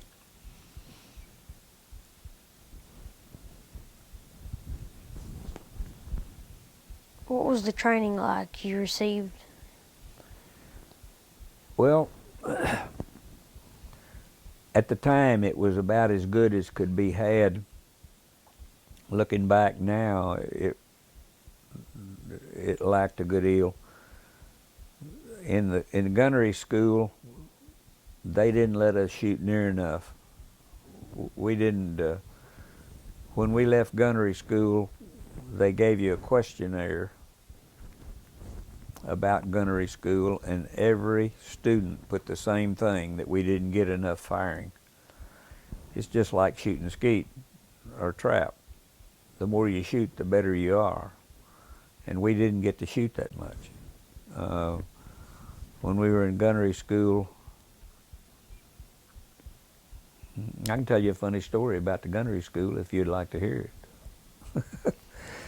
We were out on the range, and they had these targets that you shot at out on the range with a machine gun, a 30 caliber. And some of the guys who were there were air crewmen, but they weren't ordnancemen. They hadn't worked on machine guns. So we had a wave, that's a woman Navy gal, that was instructing us, and so she had everybody had to tear a machine gun down, figure out what was wrong with it, put it back together, and they'd give you 10 rounds of ammunition to fire. Well, all she did with mine was she just screwed the headspace down to where it was too tight, and I just took it down, used a headspace gauge and got it set, and told her I was ready. And my friend from Texas, Pat Murphy, said he finished his about the same time. She said, "Have you got them ready?" And I said, "Yes." And she said, "Well, here's your ammunition." They hand me a 10 round, and boy, 10 rounds will go through a 30 caliber before you can blink an eye.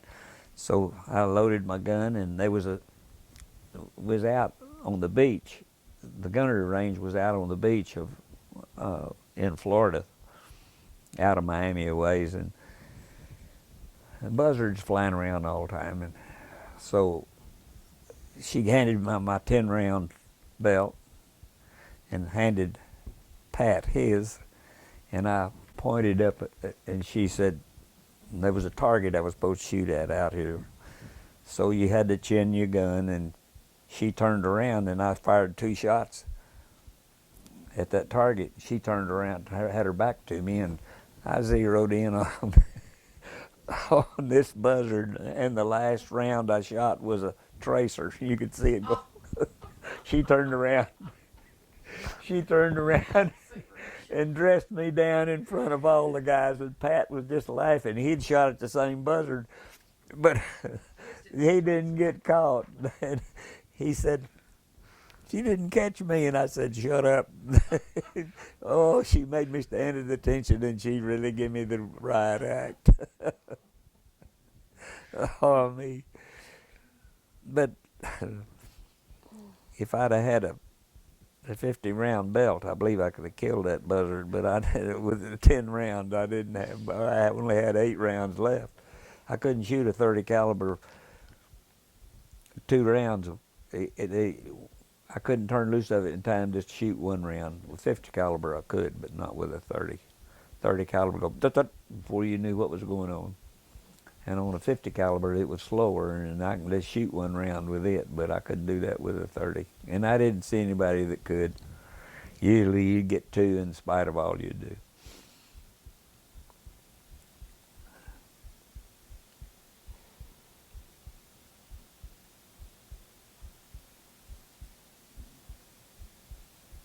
Tell me a couple of your most memorable experiences from the war. Well, of course I wasn't in any combat. One time they had a rule that if you couldn't get the wheels down on the airplane in the daytime, you had a choice. You could land wheels up or you could bail out. At night, you didn't have any choice. You had to bail out. And one night we were on a mission, and my pilot was from Minnesota, and he was really a good pilot. Yeah, his name was Jim Garrett. I could call him Jim when we were in the air, but on the ground it was Mr. Garrett because he was an officer and I was an enlisted man. But we were going along and got ready to land, and he had to go around. He put the power to it, come around, and he did that twice. He said, "Boys, I can't get the wheels down." And I thought, oh my, I don't want to have to bail out, especially at night, you know. And he said, "I'm going to try to pump them down." They have a hand pump, and I had to pump mine down a time or two with that old airplane that I had. But he pumped them down, and I was really glad because we got the wheels got down and locked because we'd had a hydraulic problem of some sort that kept them from going down. I was kind of worried because I could see me having to jump out of that airplane at night with a 24-foot chute, and I'd never jumped out of an airplane, and I didn't want to. But that was one time. One time it didn't happen to me, but we had been out over the Gulf. No, we were over the Atlantic. We were on the Atlantic side on a gunnery hop, and on the way back, a guy in our outfit called in and said, "I'm losing power." And of course we could hear all the conversation, you know. And he was calling Miami, telling them that he's losing power, and I said, "Jim, let's turn around and go back and watch." I said, "Let's see how he's going to get along." And he said, "No." He said, "We'd just be in the way." I said, let's see." And so the old boy kept going down and down and down, and he put the airplane in about a half a mile off the beach. It just wouldn't. His airplane, the engine was bogging down, and he just couldn't go. And I really wanted to see that water landing. The old boy did a good job. He put the airplane in, and his 2 crewmen got out and got the life raft out, inflated it. He walked off the end of the wing, didn't even get his feet wet, and got in. But I'd like to have seen that. But those are 2 of the times that it was quite interesting, you know. I sure was glad we get our wheels down that night.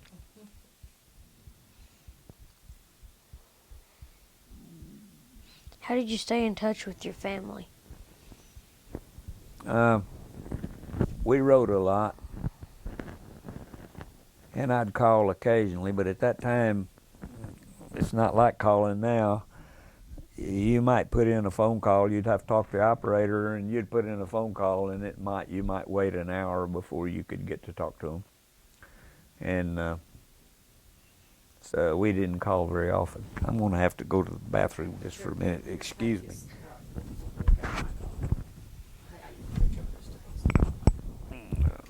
Okay, next question.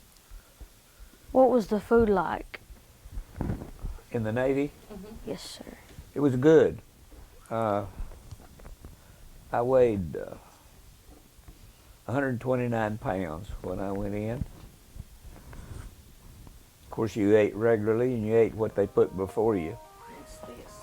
No, that's mine. Excuse me. Oh, okay. Excuse me just a minute. Hello. Wrong one. Okay. Okay. You asked about the food. Yes, sir. The food was nutritious, and it was pretty good. I told you I was at Oxnard, stationed at Oxnard at one time, Oxnard, California. The food was so bad. We kept complaining about it, and one day there was either 2 or 3 officers went through our chow line. It was bad. I tell you what, I couldn't tell.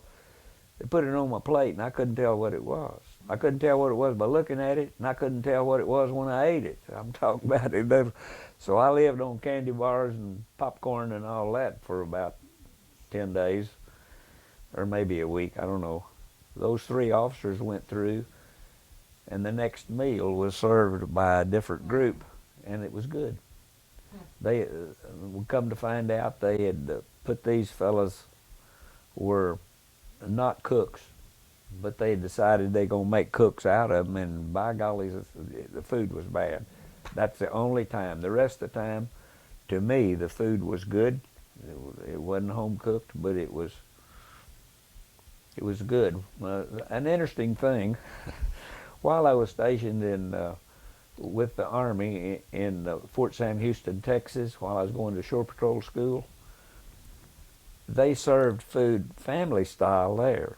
Put it in bowls, and it was served by German prisoners of war. I got acquainted with one. He was an older fellow for a soldier. I'm going to say, well, I couldn't really tell. He was in his late 40s at least. But we talked, and I asked him if he was anxious to get back to Germany, and he said yes. He lived in one of the cities that was burned out, bombed out, and burned, and he hadn't heard from his family, and he didn't know how long. I don't remember how long, but he said, I got to go back and see if I've got any of my people left. You know, it was kind of sad. Now, that's just a sidebar. Okay, what else? Did you have plenty of supplies? While I was there? Yes, sir. Yeah.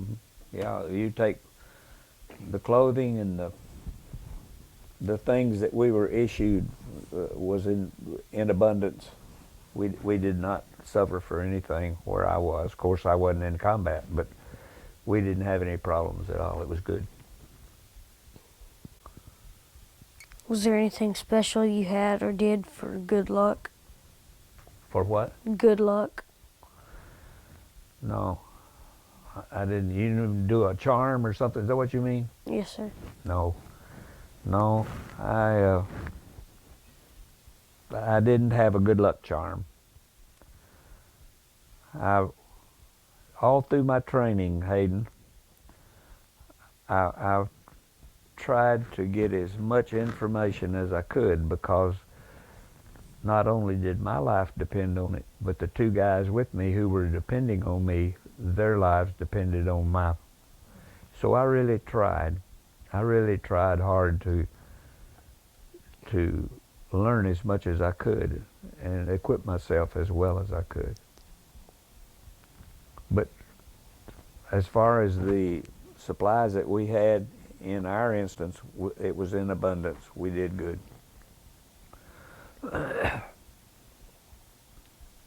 Did you ever get to go on leave? Oh yes, once. When I graduated from operational training, that's when I got my wings. I got, I believe it was 2 weeks at home. I got 2 weeks leave, I believe it was.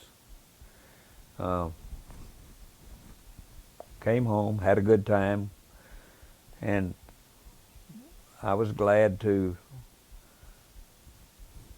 get back out there, because I wanted to finish our training, because we thought at that time, I thought we were going to the fleet. I thought I was going to be aboard a carrier, and I wanted to that last bit of training in. That was extra gunnery and torpedo drops. So.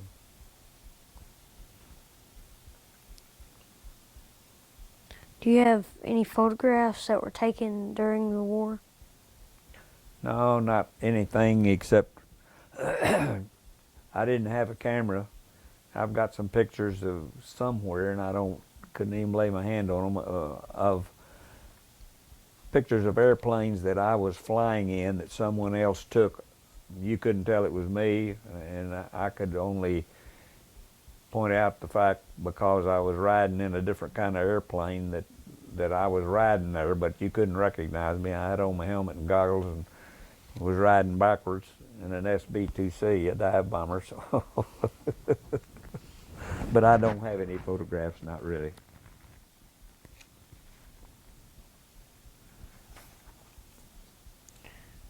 Were there times when you and other soldiers did things to entertain yourself? Oh well, there was always a card game going.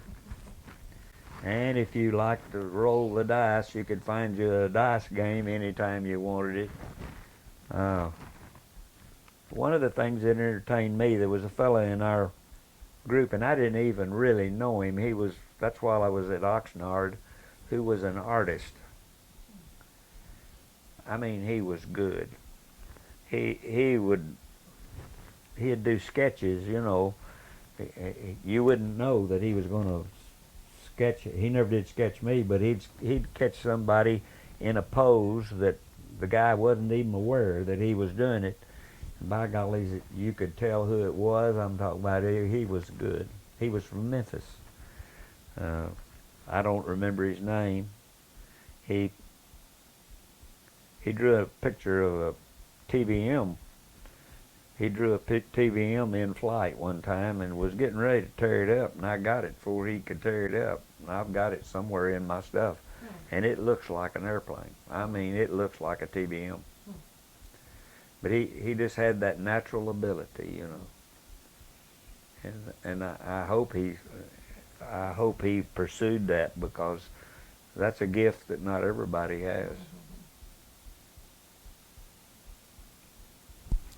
Do you recall any particularly funny or unusual event that happened while you were in the service? Oh, well, I'll tell one story. We were in Memphis, and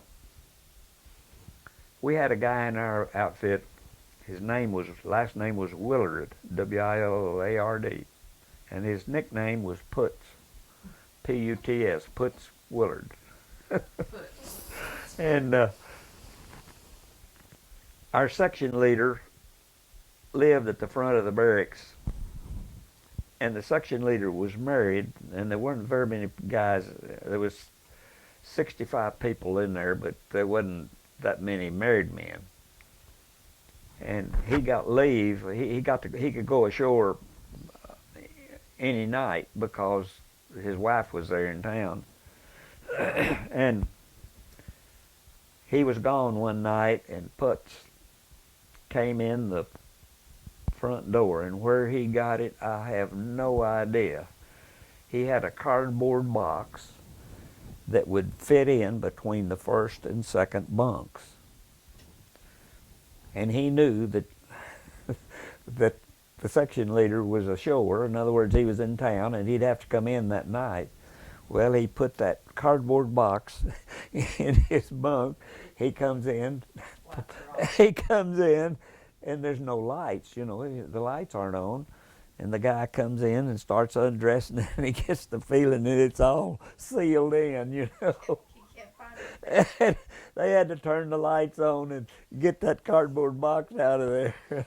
And there's always a guy on what they call fire guard at watch out for fires was all he had to do. Well, when Putz came in with that big box, he questioned him. He said, "What are you doing? What is that?" And he said, "I just got a package from home."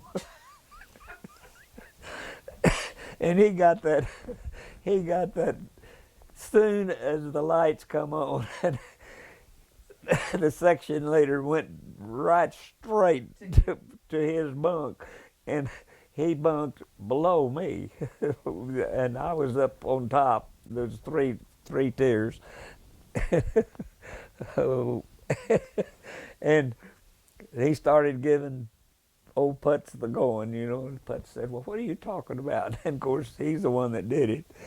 And one other night, he came in, and he'd been by the infirmary, and they had taken a cast off of a guy's leg. And the way they do that, they split it down and lay it up. He got that thing, and boy, it stunk.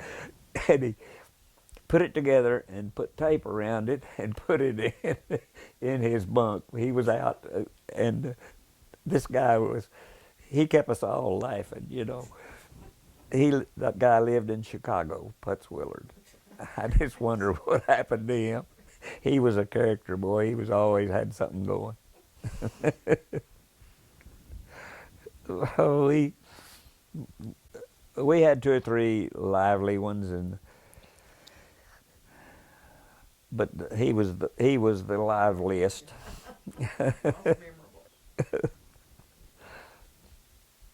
Tell me about an officer you remember having. Well, I would have to report on my pilot. James W. Garrett lived in Minnesota, and he wanted to be a pharmacist. He didn't care about flying, but he was a perfectionist. Boy, he could fly. We had to qualify aboard the aircraft carrier, and we were out there while they qualified. We were on the USS Solomon Islands, which is a 585-foot boat, and he had to land aboard that with his torpedo bomber.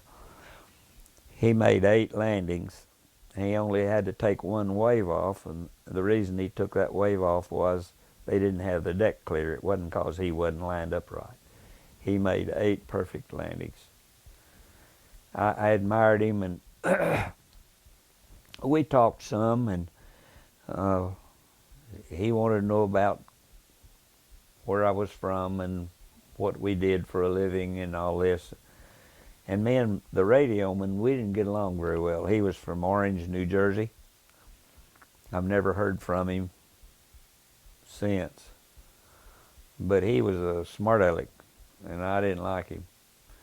I don't know what kind of crew we'd have made. We'd have been all right if we was in combat, but we certainly weren't friends otherwise. But back to the officer, Mr. Garrett was very fair, and he told us in the air we could call him Jim. On the ground we called him Mr. Garrett, because that was regulation, you know.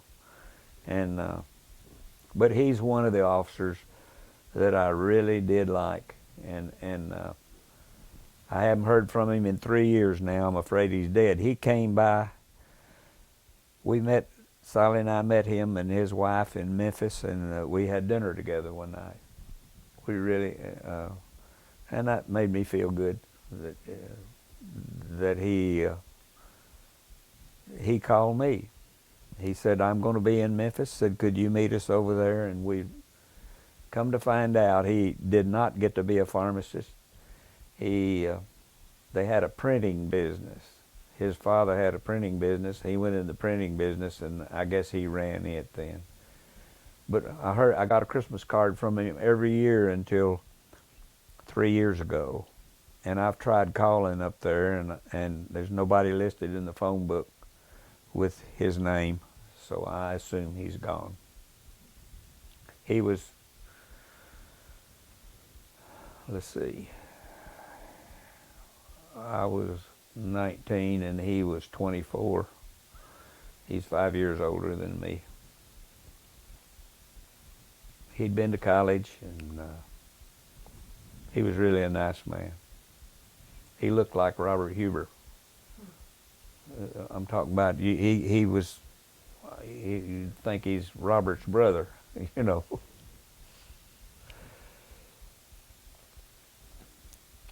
Did you make any close friendships while in the service? I certainly did. One especially,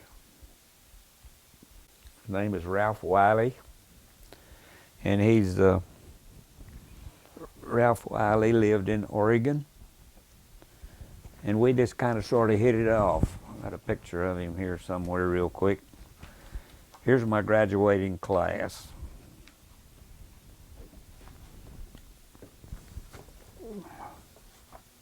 This is him right here, Ralph Wiley. That's me down there. I'm the last man in the line, see?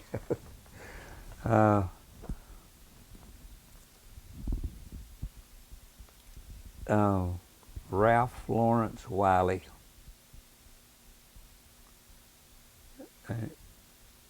He's from Roseburg, Oregon. And I made some other pretty good friends. There's a fella, and I don't remember, he's right here. His name is Harry Word. He's been to my house a time or two, and I've been to his once or twice, but I've lost contact with him now. I don't know about him. This fella right on the end here is from Ohio. Chuck Suver is his name. He's the one that, a lot of these boys came home with me. All these guys that I've showed you came home with me while we were stationed in Memphis. And I think the Winger girls enjoyed that, didn't they? oh boy, they enjoyed it. I Yeah, have heard about that from a couple of them. I'll tell you what, dude. The Winger Your girls mom, enjoyed it when Tommy brought his friend. your mom really. She had the run of the pick of the run, boy. I'm talking about. They all liked her. She was so much fun, you know. But Ralph Wiley and I just hit it off, and we kept in touch over the years. And every year after we got to where we could go, and that was probably in the '60s, we'd go out there or they would come here every year. I knew his family, and he and his wife both. He died of heart trouble, and his wife died with cancers, and that's been 4 years ago, I guess. I sure miss him. But some of the other guys, one of the fellows in here, his name was Will Hoyt, and he's from Kentucky, and I call his widow now every year. He's been dead for 2 years. And there's another fella in here that we're good friends. His name is Charlie Wyke, and he lives in Georgia. And his wife died, and he's acting like a teenager. He's got a half a dozen girls, women.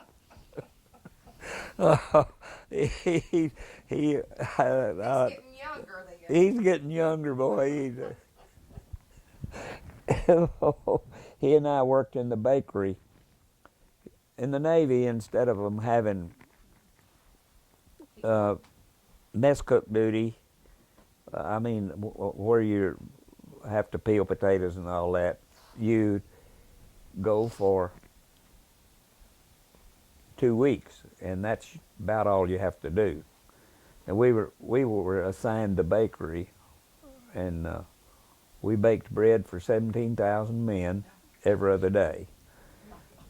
And on the off day, we made cakes and cookies and pies and all that. But we used to, and we checked with the chief, and he said it was fine. We'd make a small loaf of bread. We'd make it up, and whenever it went through, it'd be real crusty and crisp. And they had butter and jam there, or jelly. We'd watch it when they go through this bakery, and it went on a slow convoy. And whenever it came out, we'd get this, break it open. He'd take half and I'd take half, fill it with butter and with butter and jelly, and sit down and eat it, you know. But we had a good time. But we're still good friends. He writes to me regular and calls me once in a while, and we've been by to see him a time or two, and he's been here 2 or 3 times. Let me put this other type in. My name is Hayden Zerbel. It's November the 16th, 2007, and I'm interviewing Mr. Tommy Wofford at his house in Weiner, Arkansas. Of all the experiences during the war, what is one you will never forget?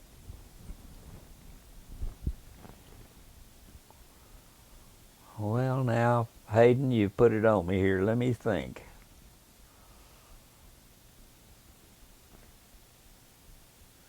I'll tell you one thing. I don't know. Probably when the war was over in Japan. In other words, when we got word that the war was over, there was so much joy and elation around. I think maybe that would stick with me as being probably the most memorable moment. While I was aboard the carrier and our pilots were qualifying, was a close second. We had 2 airplanes go over the side while I was there. And one of them was a man that I knew. But they both, the pilots, got out okay. But when I saw the first one, a man came in and he was too fast. He hit the deck and bounced, and they have what they call a safety net. Was a plane guard that's cables that goes across the deck to catch an airplane to keep it from going into the other airplanes that are parked on the deck. The guy let that, he was really on the stick. He let that down after the guy bounced. The man got up in the air and he bounced. It's hard to bounce a TBM high as this ceiling, but he bounced that high. He just drove it into the deck, and he got up in the air and he laid the whip to it. And I was on the port side of the ship and was where I had a real good view. He went out and the airplane began to sink. And he looked back. I could see the pilot, and he looked back and saw the aircraft carrier, and he's afraid the carrier was going to run over him, and he turned. Well, when you turn in an airplane, you lose part of your lift. And he just barely was staying there the way it was. But when he turned, the airplane went in the water. And the spray went 100 feet. And I said, well, there's a dead man. And all that spray came out. You couldn't even see the airplane for the water. And then when the spray came down, the man was standing on the wing looking for a place to jump in. And it addled him, and he was standing there, and by that time the ship was alongside him, and he was like at this point right down there to him, you know. And everybody was telling him to get off the wing because they say the suction of the airplane going under can pull you under too. And there was an old boy that was ship's company who, he wasn't part of the air crew group. He lived on the ship all the time. He jumped up on the deck, and he was hollering at him to get off the wing. Of course, he couldn't hear anything. The ship makes so much noise, but he was doing this kind of motion, and that old boy dove off of that wing, and he looked like an outboard motor getting away from there. He swam out there a little ways and turned around and watched the airplane just, it goes down with the nose first, and they say they'll float 50 seconds, and this one floated almost 3 minutes. And whenever it gets the nose down so far, it goes, just like that. Both of them did that. The other airplane did too. It'll float along there and look real good, and then that nose will start down, and of course the engine and all is heavier. And when it gets to about this degree, and it's gone. I mean, it doesn't hesitate, it just goes zoop right on in. Where were you on December 7th, 1941, at Pearl Harbor? I was in a car with my mom, and we were in Jonesboro. And I heard, we got the news over the radio. That, I remember that vividly. Mm-hmm. Do you remember hearing about the atomic bombs that had been dropped on Japan? Yes, we were,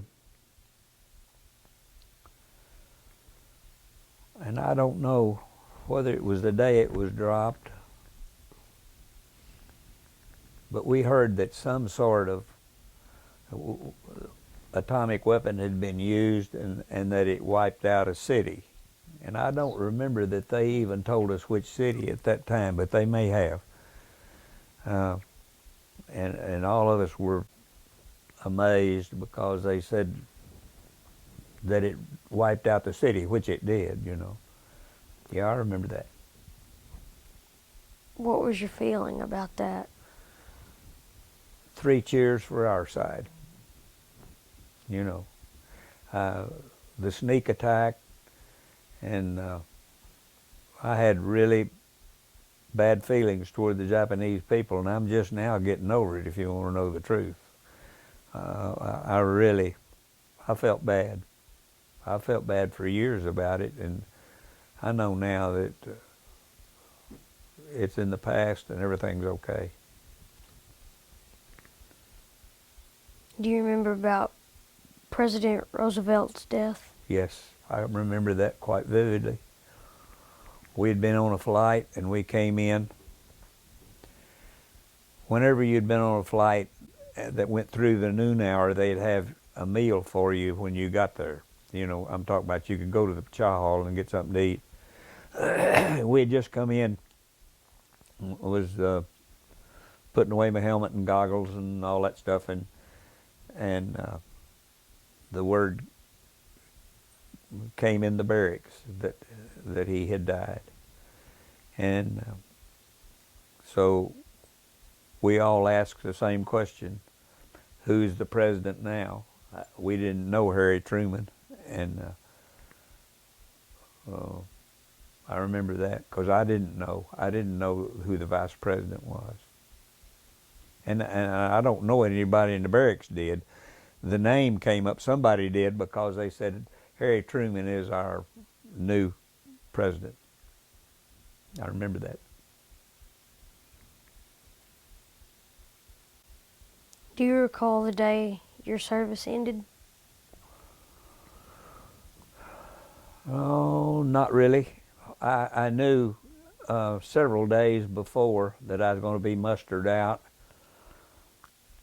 and they give you a physical exam before you leave. And I was waiting, and they called me back. They said that they found a spot on my lung. The guy said, "Have you got TB?" He said, "You may have TB," and he told me about the spot on my lung, and I said, "I had pneumonia when I was a kid, and that spot's been there forever." And so they called me back into the doctor, and I remember it from that, you know, that was the day I got out. What did you do in the days and weeks after returning from the war? Well, I think, trying to remember, I didn't do anything for a day or two, just relaxed, but I went to work, you know. I went to work at the John Deere place, probably in 2 days after I was home. It wasn't but just a day or 2 or 3, something like that.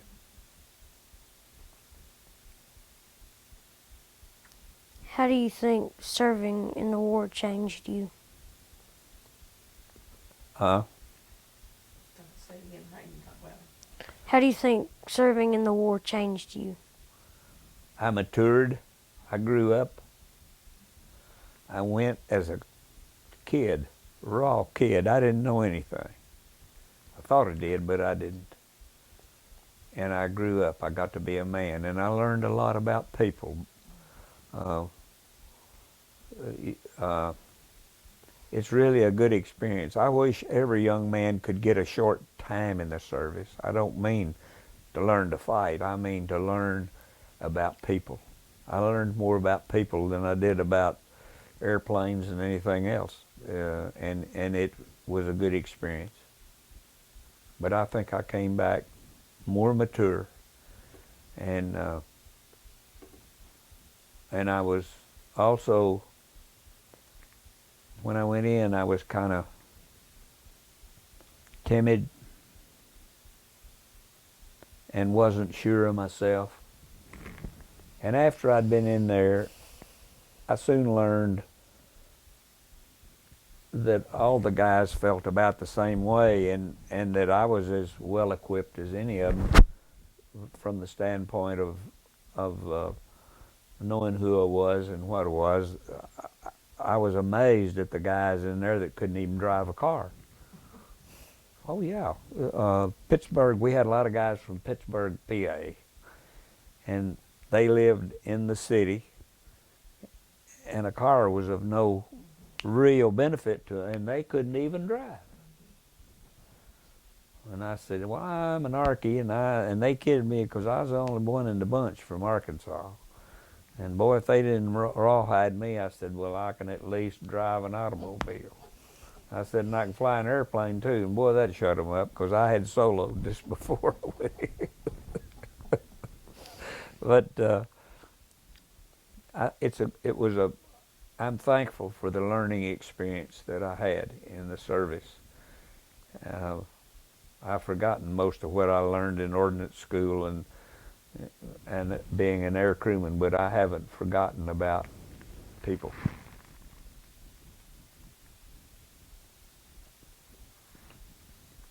Although most people don't like to pat themselves on the back, what is something you've done or accomplished in life that you're proud of?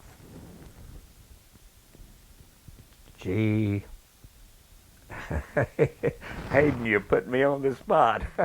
I don't feel like that I have really done anything of outstanding use, but I have, in my business, I've tried to be fair with my customers, and I've tried to be fair with my employees. And I love people. I love people. And if I have an accomplishment, and I don't say that I have, it would be my relationship with my fellow man.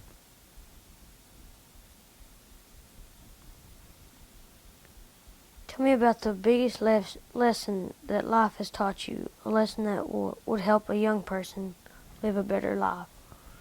Well, we've already been over most of the points earlier about hard work and honesty. And you want self-respect. That's something you want to never, ever do to anyone, is to take their self-respect. Always respect people. Everybody has worth. And I look back and realize that I could have done a lot of things differently, but I didn't. I can't do anything about that. But I would say, set a goal in life and try to work toward that goal. And don't make it an easy one. Make it hard enough that you may not get there, but you can spend your lifetime trying to. And you're just as smart. You've been given a gift of some kind by God. Use that gift, and use it not particularly for yourself, but for the betterment of mankind. And that may sound mushy, but it's not. You do the best that you can with what you have.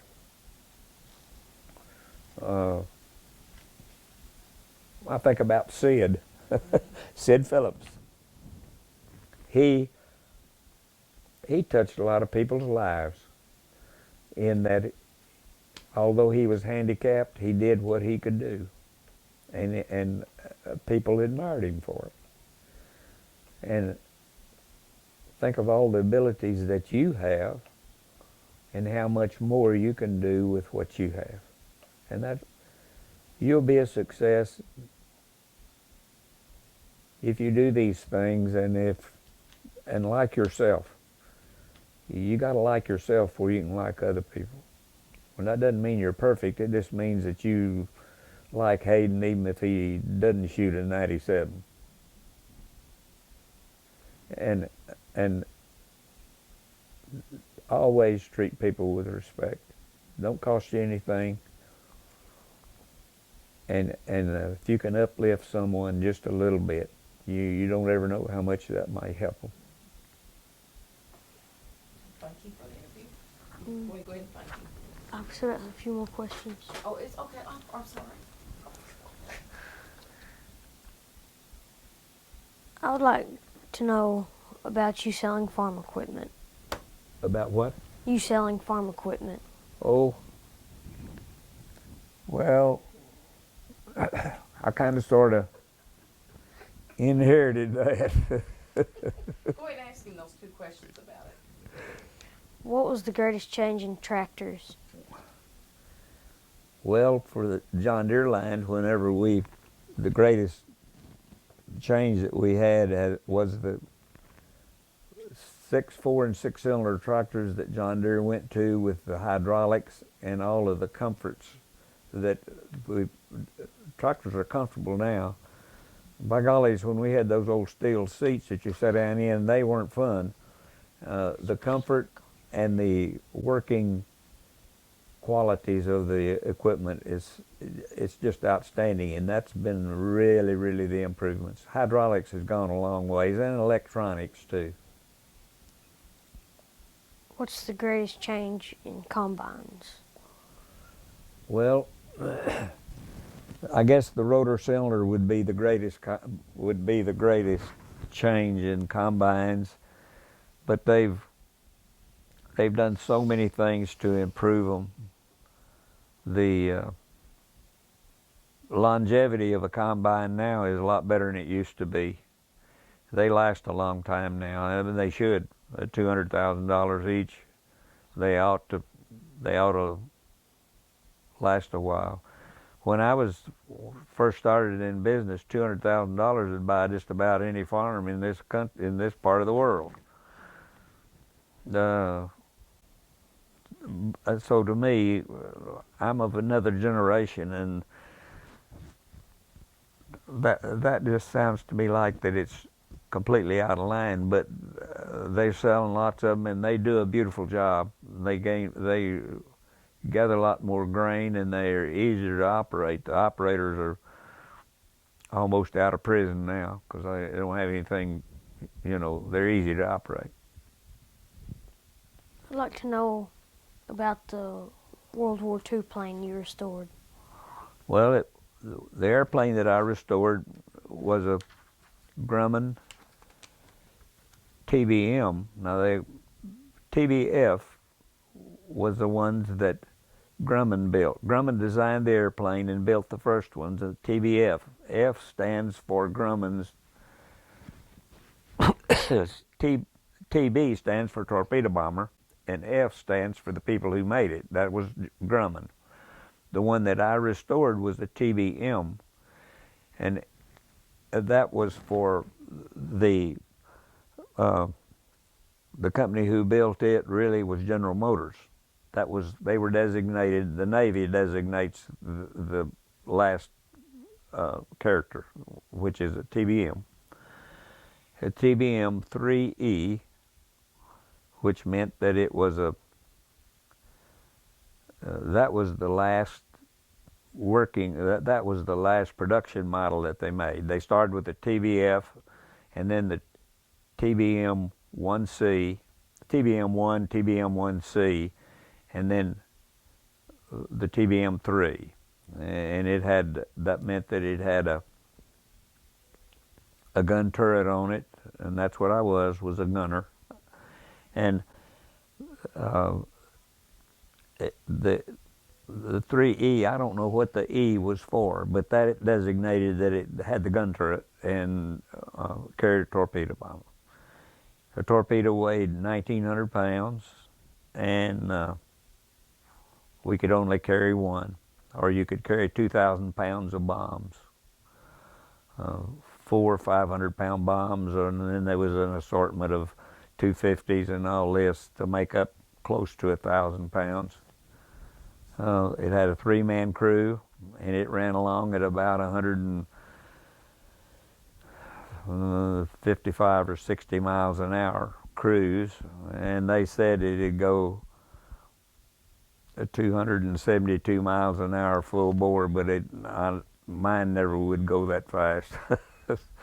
But it weighed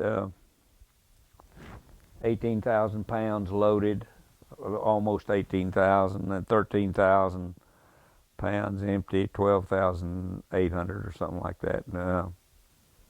It had 3 gas tanks, and you had 325 gallons of gas. And it used a gallon of gas a minute. And the one that I had used 5 gallons of oil an hour. It was getting worn pretty good. I worked on it and got it down to 2 gallons an hour of cylinder oil. You carried 32 gallons of cylinder oil. It had 2 50 caliber machine guns, 1 in each wing, and then we had 3, 1 in the turret that I rode in. And the early models had a 30 caliber in the belly of the airplane, but they took it out because it wasn't very effective, and it was an extra 100 and some pounds. I had some interesting experiences with the old airplane. I flew to Chicago. Yeah, I flew to Chicago. And we were there to an air show. And there was a fellow by the name of Ted Costin, Koston, and I've got some pictures. He's still a famous photographer. I had a man that was going to ride with me. I only had one place, and one place down in the bottom, but 2 people could sit down there. There was a Air Force lieutenant came up. There was a woman came up and said, "Can I ride to?" We were flying out to the Naval Air Station about 20 miles north of Chicago, and I said, "Yeah, Lieutenant." I said, "You'll have to ride down below." And I said, "It's kind of confined." She said, "That's okay." And so she got in, and Ted Costin had told me, he said, "I want to ride with you," and I told him he'd have to ride down below. And then he came up and said, "Well, I was already strapped in the airplane." He said, "I've already got me another ride." Said, "Thank you anyhow." And I said, "Yes, sir." I didn't see him anymore. Well, his other ride didn't work out, so he just went in and got in the airplane back there and sat with the lieutenant. There was plenty of room. Was a seat went all the way across, and it was real comfortable. It was made out of metal, you know, and had a little lean back on it. But he got in my airplane, and he weighed 200 pounds, and he was way back at the back of the airplane, which makes your airplane out of balance, you know. I took off, and landed up there, and whenever I shut the engine down, I looked out, and there stood Ted. And I said, "Where'd you come from?" He said, "Oh, I rode with you. You said it was all right." I couldn't even tell he was back there. And he weighed 200 pounds. And that's a sturdy old airplane, and it was a lot of fun and a lot of work. If you weren't working on them, you needed to be, because there's something to do to them all the time. Where'd you locate that plane when you first got it? Up in Missouri, Vichy, Missouri. I went up, looked at it, and came back, didn't buy it. Went up the next week and looked at it, come back and didn't buy it. And I went to church that night. I went to the Christian church because we had alternating weeks with our preacher. And Sonny Winters said I'd made arrangements with him to buy it, borrow the money. He said, did you buy that airplane? And I said, no. He said, well, you better. Somebody's going to. And I said, okay. And Sally Ann on the way home, she says, now, you don't have to buy the airplane, but I don't want you ever complain again about not having a World War II airplane. So I went in that night. I called Lee Maples. I said, Lee, I'm going to take that airplane. And he said, there's a long hesitation. He said, you were just here this afternoon. I said, I know it.